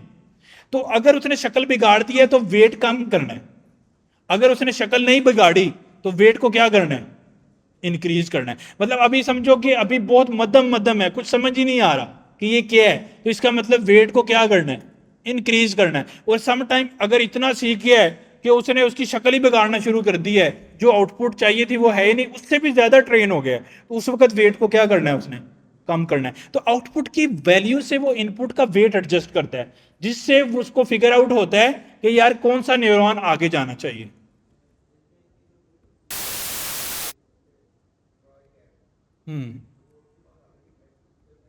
कैट, एक कैट समझ, अभी मैं एक कैट की एग्जांपल लेता हूं। एक कैट में से वो अगर उसके 1000 पिक्सल बन रहे हैं तो 1000 ये न्यूरॉन बन जाएंगे इधर इनपुट के तौर पे। उस 1000 से अगर हिडन लेयर के अंदर हमने 10 न्यूरॉन यूज किए हैं तो 1000 मल्टीप्लाई बाय 10 उतने न्यूरॉन बनेंगे। उसको एक्टिवेशन फंक्शन चूज करेगा कि कौन सा न्यूरॉन ठीक है, वो अगली हिडन उसमें से चूज, फिर आउटपुट बन जाएगी। अब आउटपुट लेयर की कुछ न्यूरॉन आ गए हमारे पास। अब उन न्यूरॉन को मिला के उसने देखा कि ये तो कैट बनी नहीं रही। जब उन देखो जिस तरह हमने एक्चुअल पिक्चर को पिक्सल में कन्वर्ट किया था, पिक्चर को पिक्चर में कन्वर्ट किया था, वो तो बना ही नहीं वो जो चाहिए था, वो तो कोई अजीब से डब्बे बन गए। अब उससे उसने लर्निंग की कि वेट को कितना ऊपर नीचे एडजस्ट करना है, और उससे दोबारा फिर हिडन हो रहे। हाँ, फिर मजीद नॉर्मली तो इपक ज्यादा चलाते हैं हम, 200 300 400 बार ताकि ज्यादा दफा लर्न करके फिर ही आउटपुट चेक करेंगे क्या आ रही है। हम ये नहीं कि एक ही दफा चलाया तो फिर आउटपुट देखें, तो वो तो अजीब ही आएगी। एक से भी काम चल जाएगा, अगर बहुत कम है तो फिर बार बार भी चलाना पड़ेगा और चीजें। मतलब समझो यही तो काम है मशीन लर्निंग इंजीनियर का। काम क्या है उसका? काम ये प्ले करना है पैरामीटर्स को चेंज कर करके। अब इसमें प्रॉब्लम क्या है, मैंने बिल्कुल छोटा सा चलाया था तो कितना वो मतलब टाइम ले रहा था, एक मतलब वो कुछ भी डाटा नहीं है। तो जो एक्चुअल समझो अलामा मॉडल ट्रेन करने बैठोगे हमारे इस लैपटॉप पे, वो एक इपक कंप्लीट करते ही 10 दिन गुजार देगा। तो वो फिर मतलब वो अगला चलेगा, वो मतलब वो तो टाइम लगता है। समझो आपको क्या लगता है कि जीपीटी कितने देर में, उनके पास कितने अच्छे रिसोर्सेज हैं, फिर भी महीनों में ट्रेन होते हैं, सालों में। सालों में जाके मतलब ट्रेन होने से बाद एक दफा कंप्लीट हुआ, आउटपुट अच्छी नहीं आई, फिर कुछ चेंज किया, फिर ट्रेनिंग पे लगा दिया, फिर आउटपुट अच्छी नहीं आई, फिर कुछ चेंज किया, फिर ट्रेनिंग पे लगा दिया, फिर आउटपुट अच्छी नहीं आई। ये काम रिपीट रिपीट रिपीट होता रहता है। तो बस अब जितनी देर तक समझो ट्रेनिंग चल रही है और मेरे पास अच्छे रिसोर्सेज नहीं है, मैं अपने लैपटॉप पे और कुछ कर भी नहीं सकता, क्योंकि वही हेक्टिक जॉब हो रही है उसकी, सारा तो उसकी प्रोसेसिंग उधर जा रही है। तो नॉर्मली फिर मशीन लर्निंग इंजीनियर 2 लैपटॉप रखते हैं, एक पर ट्रेनिंग लगा देते हैं, या एक उनके पास बड़ी मशीन होती है उस पर ट्रेनिंग चलती रहती है, फिर वो साथ में बाकी चीज़ें देखते रहते हैं, एक्सप्लोर करते रहते हैं, नेटवर्क्स पढ़ते रहते हैं, आर्टिकल पढ़ते रहते हैं, पेपर पढ़ते रहते हैं जो एआई पे रिसर्च बेस होते हैं, जिनमें वो लेट्स सपोज कोई एक्टिवेशन फंक्शन पे पढ़ने लग गया रिसर्च कि यार कौन सा अच्छा होता है किस सिनेरियो में, ताकि उसको पैरामीटर सेट करते हुए हेल्प मिले। वो फिर मेन टाइम या कोई स्क्रिप्ट लिखने लग गया पाइथन की जो डाटा को अच्छा करती है, या कोई डाटा कमिट करने का लग गया, तो वो फिर मेन टाइम साथ में वो डाटा ट्रेन हो रहा होता है।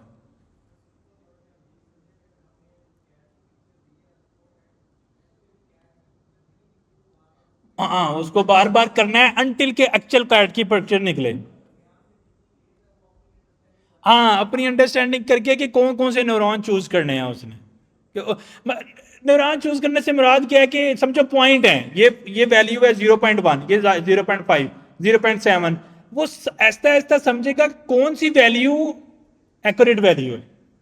जब उसको पता लग जाएगा, अब रन टाइम पे पिक्चर तो उसको पता है कौन सी एक्यूरेट वैल्यू है, उसकी बेस के ऊपर वो प्रेडिक्ट करके बता देगा। इस तरह से होता है।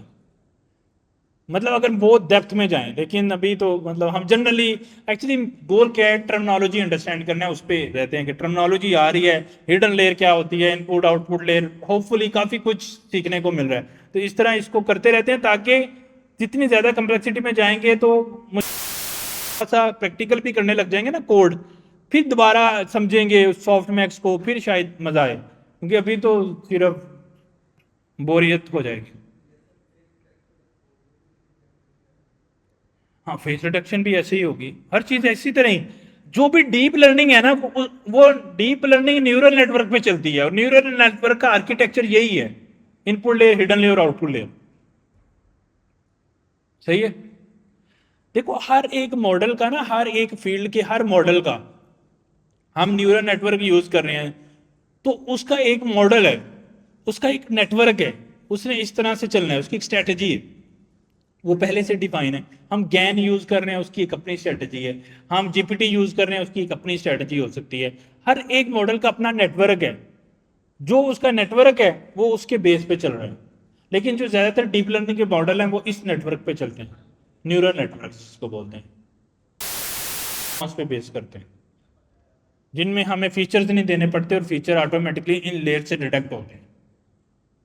सही है।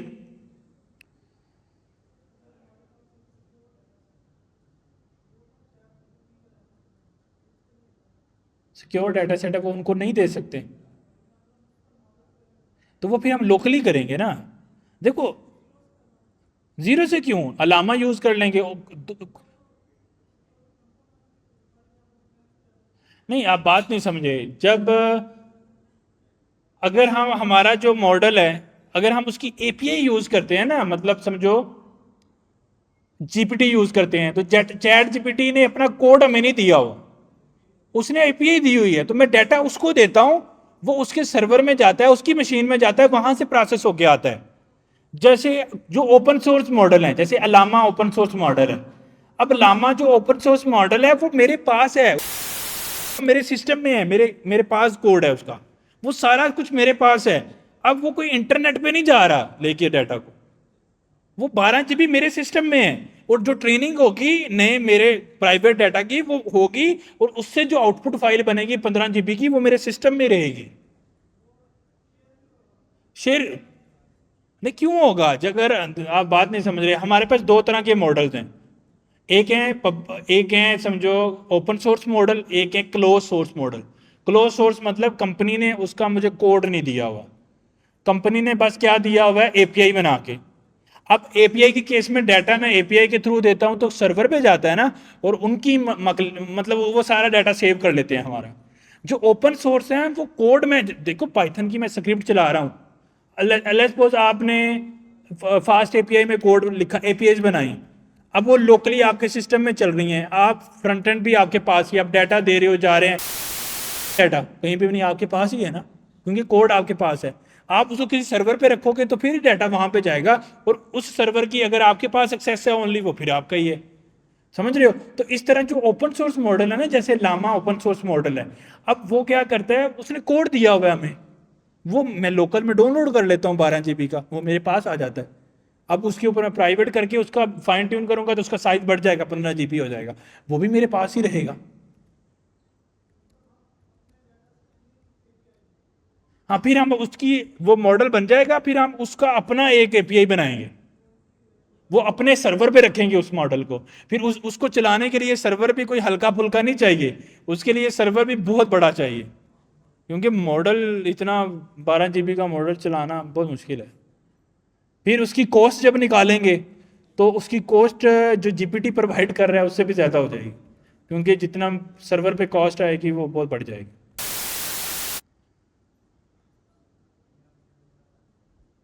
अच्छा, अब ये सारी चीज़ें सीख के हम क्या बनना चाह रहे हैं, मतलब एआई इंजीनियर जो हम बनाना आपको चाह रहे हैं उसका नाम है applied generative AI and cloud native developer. Applied generative AI and cloud native developer. अच्छा, इसमें वर्ड हमने कुछ चीज़ों पे तो डिस्कस की है, हम बाकियों पे कर लेते हैं। एआई पे डिस्कस कर लिए, एआई का मतलब क्या है हमने उस पर अभी तो मतलब उसकी सारी चीज़ें डिस्कस करके बहुत कुछ अंडरस्टैंड किया है कि वो कैसे चलेगा। अच्छा, जनरेटिव एआई, ये एआई की एक ऐसी न्यू किस्म है। एआई में बहुत सारी टाइप्स हैं, जैसे डीप लर्निंग चीज। जनरेटिव एआई ऐसे मॉडल्स को कहते हैं जो कुछ चीज जनरेट कर रहा है रन टाइम। देखो, अभी तक हमने जितने एग्जांपल्स ली हैं ना, वो हमने प्रेडिक्शंस की ली हैं। मतलब सबको मैंने उसको बहुत सारे कैट डॉग दिखा दिया, मैं कह रहा हूं ये कैट है या डॉग है, प्रिडिक्ट कर रहा है। जनरेटिव एआई वाले मॉडल प्रिडिक्ट नहीं कर रहे, वो जनरेट कर रहे हैं। मतलब समझो कि मैंने उसको बहुत सारे कैट डॉग दिखाए, अब मैं उसको एक टेक्स्ट भेज रहा हूं इनपुट में, और मैं उसको कह रहा हूं तुम एक नया कैट जनरेट करो। अब पूरी स्ट्रेटजी बदल जाती है इस तरह। बात समझ रहे हो, इसके अंदर पूरी स्ट्रेटजी बदल गई ना। पहले हम क्या कर रहे थे, हम उससे प्रिडिक्ट करा रहे थे ये क्या है, क्लासिफाई करा रहे थे। अब तो पूरी एप्लीकेशन ही बदल गई कि हम जनरेट करा रहे हैं। तो दैट्स वाई जनरेटिव एआई। उसके बहुत सारे उसके भी नेटवर्क्स हैं, वो भी हम स्टडी करेंगे कि क्या क्या नेटवर्क्स हैं और किस तरह वो चल रहे हैं। अच्छा, वर्ड जनरेटिव से समझ आ गया, जनरेटिव एआई होगी। अच्छा, अब अप्लाइड क्यों बोल रहे हैं, अप्लाइड जनरेटिव एआई, अप्लाइड का क्या मतलब होगा, कौन बताएगा?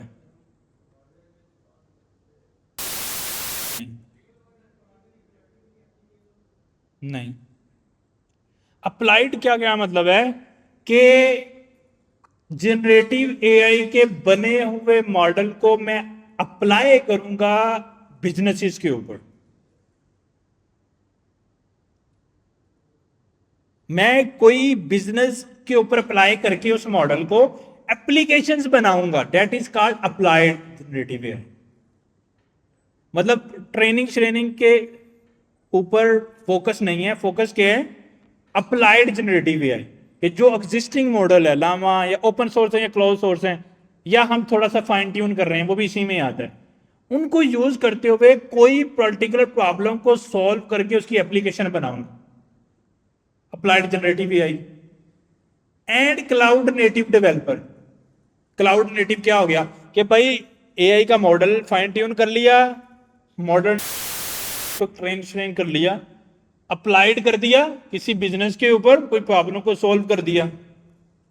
जैसे कोई बंदा कहता है यार कि होटल के अंदर इस पर्टिकुलर डेट को प्रेडिक्ट करो कि कितनी सेल आएगी या कितने लोग टिप देंगे। तो मल्टीपल चीज़ों से हमने मॉडल को फाइनलाइज कर लिया, एआई कर ली, फिर हमने अप्लाई किया उसको, मतलब कोई एप्लीकेशन बनाई। जो मैंने एग्जांपल दी कि होटल का वो पर्टिकुलर प्रॉब्लम सॉल्व किया, उसको हमने कोई ग्राफ वगैरह बना के, जो भी हमने उसको देनी है प्रेडिक्शन वो दी, अप्लाइड हो। क्लाउड नेटिव क्या है? क्लाउड नेटिव का मतलब है कि ये जितना काम एआई का मॉडल प्लस जो हमने बिजनेस पे अप्लाई करने के लिए एपीआईज बनाई हैं, या समझो फ्रंट एंड बनाया है या बैक एंड बनाया है या क्लाउड डेटाबेसेस सेटअप किए हैं या मैक्रो सर्विसेज बनाई हैं, इन सबको क्लाउड के ऊपर शिफ्ट करना है, ताकि दुनिया में जितने भी बिजनेसेस हैं वो मेरी एप्लीकेशंस को इस्तेमाल, that is called cloud native. कि क्लाउड के ऊपर डेवलपमेंट करना, क्लाउड पे डिप्लॉयमेंट करना, कि वहाँ पे मल्टीपल जो हैं वो सर्वर चीज़ें जो हैं यूज़ करके उसको इस सिचुएशन में लेके आना कि थाउजेंड्स ऑफ लोग उसको यूज़ कर सकते हैं। अब एआई बन गया, अप्लाई कर दिया, डिप्लॉय कर दिया, एक कंप्लीट एप्लीकेशन बन गई। एक एप्लीकेशन बनाई हमने, उस पर एआई उसका मॉडल लिखा, फिर उसकी एपीआई वगैरह बना के अप्लाई किया उसको, और फिर उसको डिप्लॉय कर दिया क्लाउड वगैरह पे, अब लोग यूज कर रहे हैं। That is called applied native and cloud native development. अच्छा, अब इसकी क्वालिटीज़ क्या होंगी, टेक्निकल चीज़ें, उसको पाइथन आनी चाहिए और टाइपस्क्रिप्ट आनी चाहिए, उसको एआई के फ्रेमवर्क जिसमें पाई टार्च, मैंने अभी आपको कोड दिखाया था, वो पाई टार्च में लिखा हुआ है। ये जो कोड है ना पाई टार्च वगैरह का, वो इतना मुश्किल नहीं है, वो even chat GPT, even internet से आपको सारे आर्किटेक्चर मिल जाएंगे, नहीं है। बाकी तो बेस तो आर्किटेक्चर और मॉडल तो हमने बिल्कुल जीरो से मॉडल बनाना तो नहीं बैठेंगे ना, वो तो इम्पॉसिबल है हमारे लिए बनाना। तो हम तो कोई बने हुए मॉडल को फाइन ट्यून नहीं कर रहे होंगे, तो वो मॉडल बना होगा, उसकी सारा कोड लिखा होगा, हमने बस उसको लेके थोड़े पैरामीटर चेंज कर लेंगे मैक्सिमम, या इनपुट डाटा दे देंगे, और इस तरह की चीज़ें होंगी उसमें।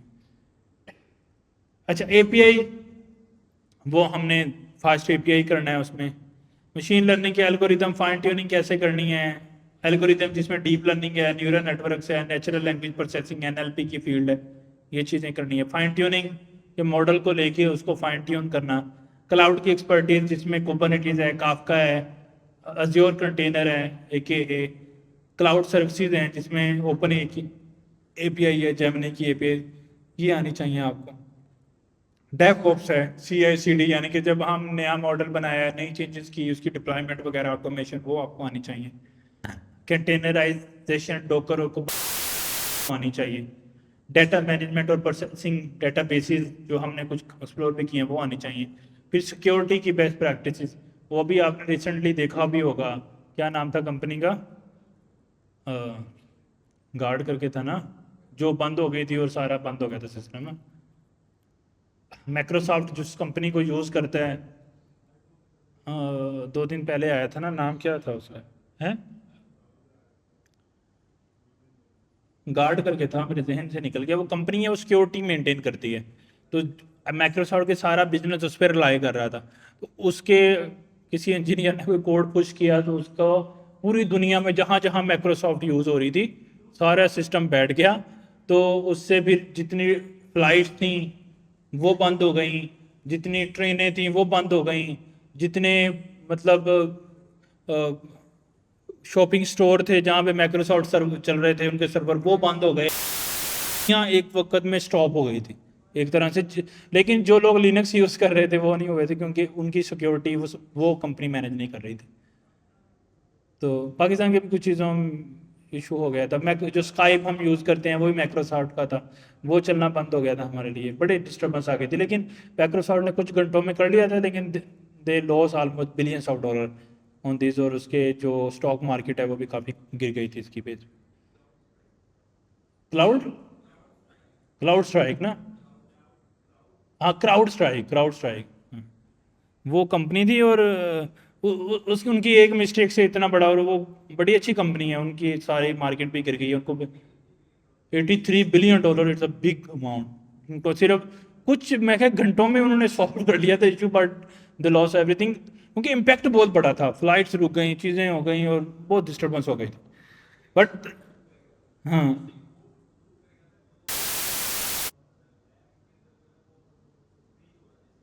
जिसकी वजह से इतना, तो ultimate security is the most important की। जब आप बहुत बड़े लेवल पे काम करते हो, आपके मॉडल चीज़ें, आपका कोड, उस वक्त सिक्योरिटी बहुत बड़ा फैक्टर होता है। नॉर्मली तो सिक्योरिटी के लेदर से इंजीनियर हायर होते हैं, वो काम करते हैं, चीज़ें हैं, लेकिन still as an developer we need to focus on like encryption कैसे करनी है, और GDPR हिपा कंप्लाइंस से कैसे उसको कंप्लाइंस कराना है, और बहुत सारी चीज़ें होती हैं जो सिक्योरिटी के बेस्ट रूल्स एंड स्टैंडर्ड्स हैं, उनको हम कितना फॉलो कर रहे हैं, वो चीज़। Security is nothing is set of rules, कि आपने क्या क्या करना है। लाइक आप ऐसा जीमेल अकाउंट नहीं यूज़ कर सकते जिसपे 2 फैक्टर ऑथेंटिकेशन नहीं है, अगर है उससे सिक्योरिटी ब्रीच हो सकती है। आप ये काम नहीं कर सकते, आप ये काम नहीं कर सकते, सेट ऑफ रूल्स एक्चुअली, वो हमें आइडेंटिफाई करना है। कुछ इंक्रिप्शन लेवल्स होती हैं। अच्छा, सॉफ्ट स्किल में प्रॉब्लम सॉल्विंग आपको आनी चाहिए, कोलैबोरेशन, आपकी कम्युनिकेशन स्किल्स अच्छे होने चाहिए। आप नई चीज़ों को, AI पे हर रोज़ नई चीज़ें आती हैं। अ, जिस तरह आज हमने थोड़ी सी डिटेल पे अटेंशन दी थी, तो हमारी टेंशन हिल रही है।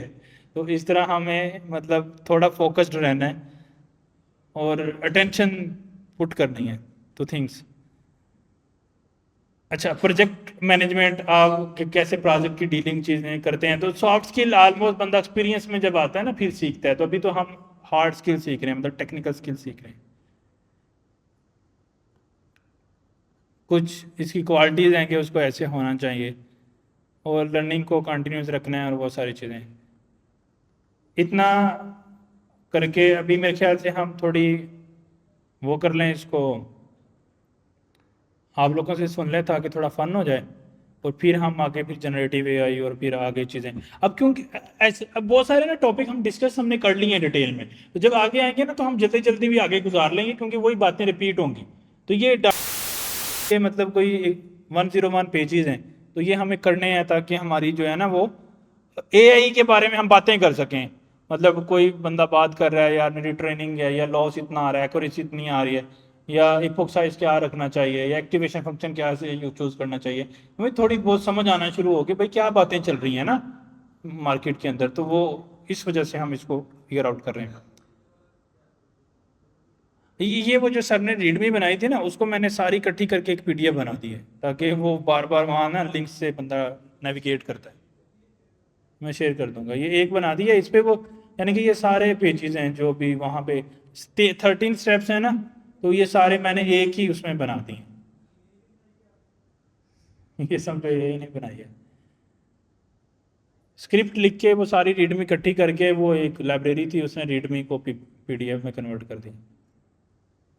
तो ऐसे होता है। हाँ, वो क्या है कि हम अभी ना नॉर्मली हमने अगर पिछले थर्ड क्वार्टर में अगर देखें तो जो चीज़ फोकस की थी, वो फोकस की थी एपीआई डेवलप करना। अच्छा, इस क्वार्टर में हम फोकस क्या कर रहे हैं, एआई की डेवलपमेंट, लाइक जिसमें लैंग चेन है, जिसमें समझो जैसे हमने ये आर्किटेक्चर डिस्कस किए, फाइन ट्यूनिंग, इन चीज़ों पे हम फोकस कर रहे हैं, एपीआईज नहीं बना रहे। तो टेक्निकली हम उन चीज़ों को कर लें तो क्वार्टर 3 और 4 दोनों को वो करना ही है। तो वो करके अब जो 4 वाले हैं उनके पास उनको एपीआई बनाना आती है, तो वो बना के उसकी पूरी एक बना सकते हैं एप्लीकेशन, बैकएंड की एपीआई बना सकते हैं। और जो थर्ड वाले हैं वो जब ये कर लेंगे, मतलब एआई वाली साइड कंप्लीट कर लें, क्योंकि ये दोनों बिल्कुल सेपरेट चीज़ें हैं। मॉडल की ट्रेनिंग और चीज़ें बिल्ड करना और अंडरस्टैंडिंग बनाना प्रॉब्लम्स की, जीपीटीज बनाना, कस्टम जीपीटीज बनाना, किसी भी तो उस पर रिजल्ट प्रोड्यूस करना, ये और एपीआईज बनाना, ये दो अलग चीज़ें हैं।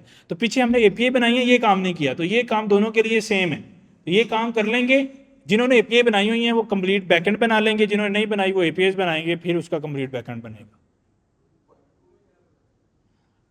अब क्वार्टर 2 में नेक्स्ट जीएस ही पढ़ेंगे, लेकिन जो आने वाला है ना फ्यूचर में, चूंकि हमने क्वार्टर 1 में क्या कर दिया पाइथन, क्वार्टर 2 में हमने कर दिया है जो क्वार्टर 2 में जो अभी हम पढ़ रहे हैं ना क्वार्टर 3 में, ये क्वार्टर 2 में पढ़ेंगे। मतलब सबसे पहले क्वार्टर 1 में अभी जो आज जिनकी 2 बजे क्लास है वो पाइथन, डोकर और गिटहब, ये 3 चीजें स्टार्ट में कर देंगे पाइथन क्वार्टर 1 में। क्वार्टर 2 में वो क्या पढ़ेंगे जो अभी हम पढ़ेंगे क्वार्टर 3 में, मतलब वो जीपीटी बनाना सीखेंगे, कस्टम जीपीटी, जीपीटी एजेंट, और लामा वगैरह मॉडल को फाइन ट्यून करना, जो अभी हम करेंगे। नहीं, अभी जो कि 2 वाले थे जब वो आए थे तो उनको हमने टाइप्स की पढ़ा दी है ना क्वार्टर 1 में, तो अब हम उनको क्वार्टर 2 में ये नहीं पढ़ा सकते थे उनको, इस वजह से नेक्स्ट जेएस में कन्वर्ट किए। लेकिन आगे से मैं फ्यूचर बता रहा हूँ, अगर अगला बैच आता है तो जो अभी क्वार्टर 1 में आए हैं वो ये वाला क्वार्टर 2 में पढ़ेंगे, और क्वार्टर 3 में फिर हम क्या पढ़ाएंगे, एपीआई डेवलपमेंट, फास्ट एपीआई और क्लाउड नेटिव, जिसमें डॉकर वगैरह उन्होंने क्वार्टर 1 में भी पढ़ा होगा, तो उसकी डिप्लॉयमेंट वगैरह चीज़ें वो क्वार्टर 3 में कर देंगे। फिर क्वार्टर 4 में अंदर हम मॉडल ट्रेनिंग, पाई टॉर्च वगैरह इन चीज़ों पे मोर फोकस करेंगे। और क्वार्टर वो अगला कुछ छठा क्वार्टर है, तो वो क्वार्टर 5 में वो पढ़ेंगे, फिर पता नहीं क्या होगा। लेकिन टेक्निकली कुछ तो देखें, हर दफा अगर यूनिक मिल रहा है तो सीख ही जाए, बस ठीक है।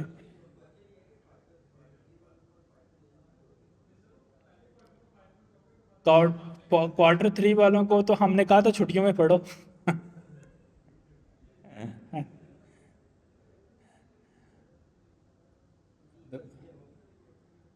करते हैं, ऑनलाइन क्लासेस करनी पड़ेंगी, इधर तो नहीं हो सकती, मुश्किल है।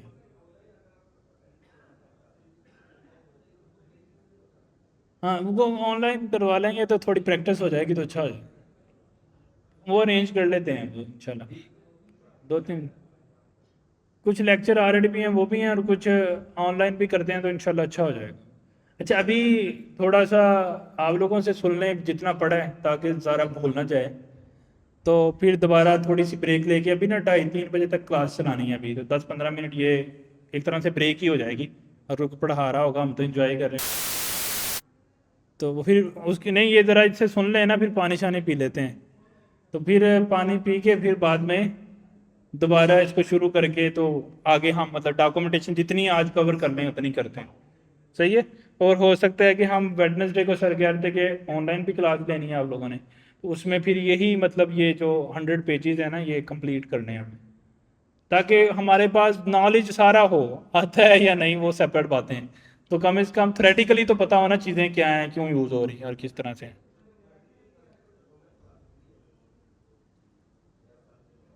नहीं ये हमारी फैसलाबाद की सेपरेट क्लास हम ट्राई करेंगे। अच्छा अभी हम स्पिन दी व्हील।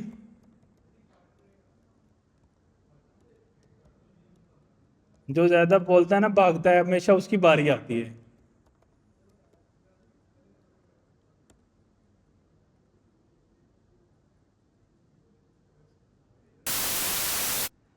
अच्छा अब कितनी रोज हैं? अब देखो जो अकेले अकेले बैठे हैं उनकी वेरिएशन, उनकी प्रोबेबिलिटी ज़्यादा बन जाएगी। तो हम इस तरह से सुनेंगे, मतलब इस तरह से पहले आइडेंटिफाई करेंगे कि कितनी रोज को हमने सेलेक्ट करना है। तो फिर हम उनमें से उस बंदे को सेलेक्ट करेंगे जो जिस पे बारी आएगी। तो कितनी हमारे पास जो हैं वो पीछे को रोज हैं, ये यानी कि ये एक रो है, ये दो है, ये तीन है, ये चार है, कितनी है जहाँ तक लोग बैठे हैं? नहीं मैंने नहीं हुई। 1 2 3 4 5 6 7 8 9 10। आप लोग नीचे आ जाओ, आप लोगों की बारी आ सकती है।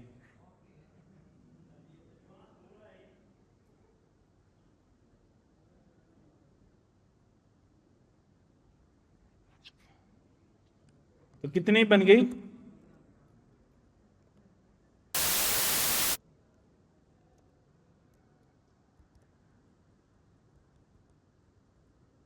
कि टोटल कितनी बन गई थी? नहीं जिधर तक लोग बैठे हैं।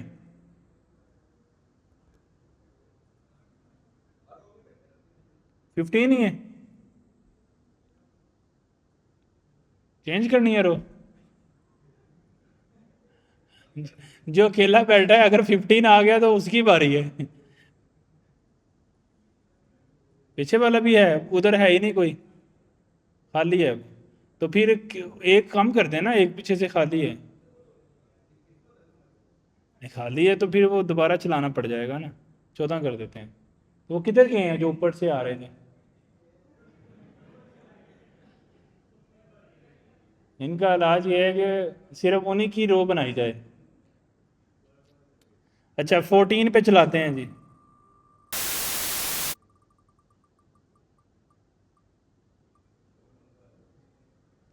1 2 3 और 4। हाँ वाले बैठ जाओ बैठ जाओ, अभी इनको क्या पता क्या बात होगी।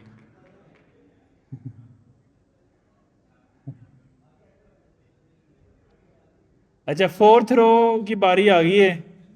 फोर्थ रो में आप लोग बैठे हो, ये ग्लासेस वाले ही है ना, यही बन रही है ना। तो कितने लोग बैठे हैं जी? 1 2 3। इधर से 1 है, आप 1 हो, फिर बाद में मुकरना नहीं है। 1 2 3 4 5 6 7 8। 8 तक बैठे हैं जी। चला दें?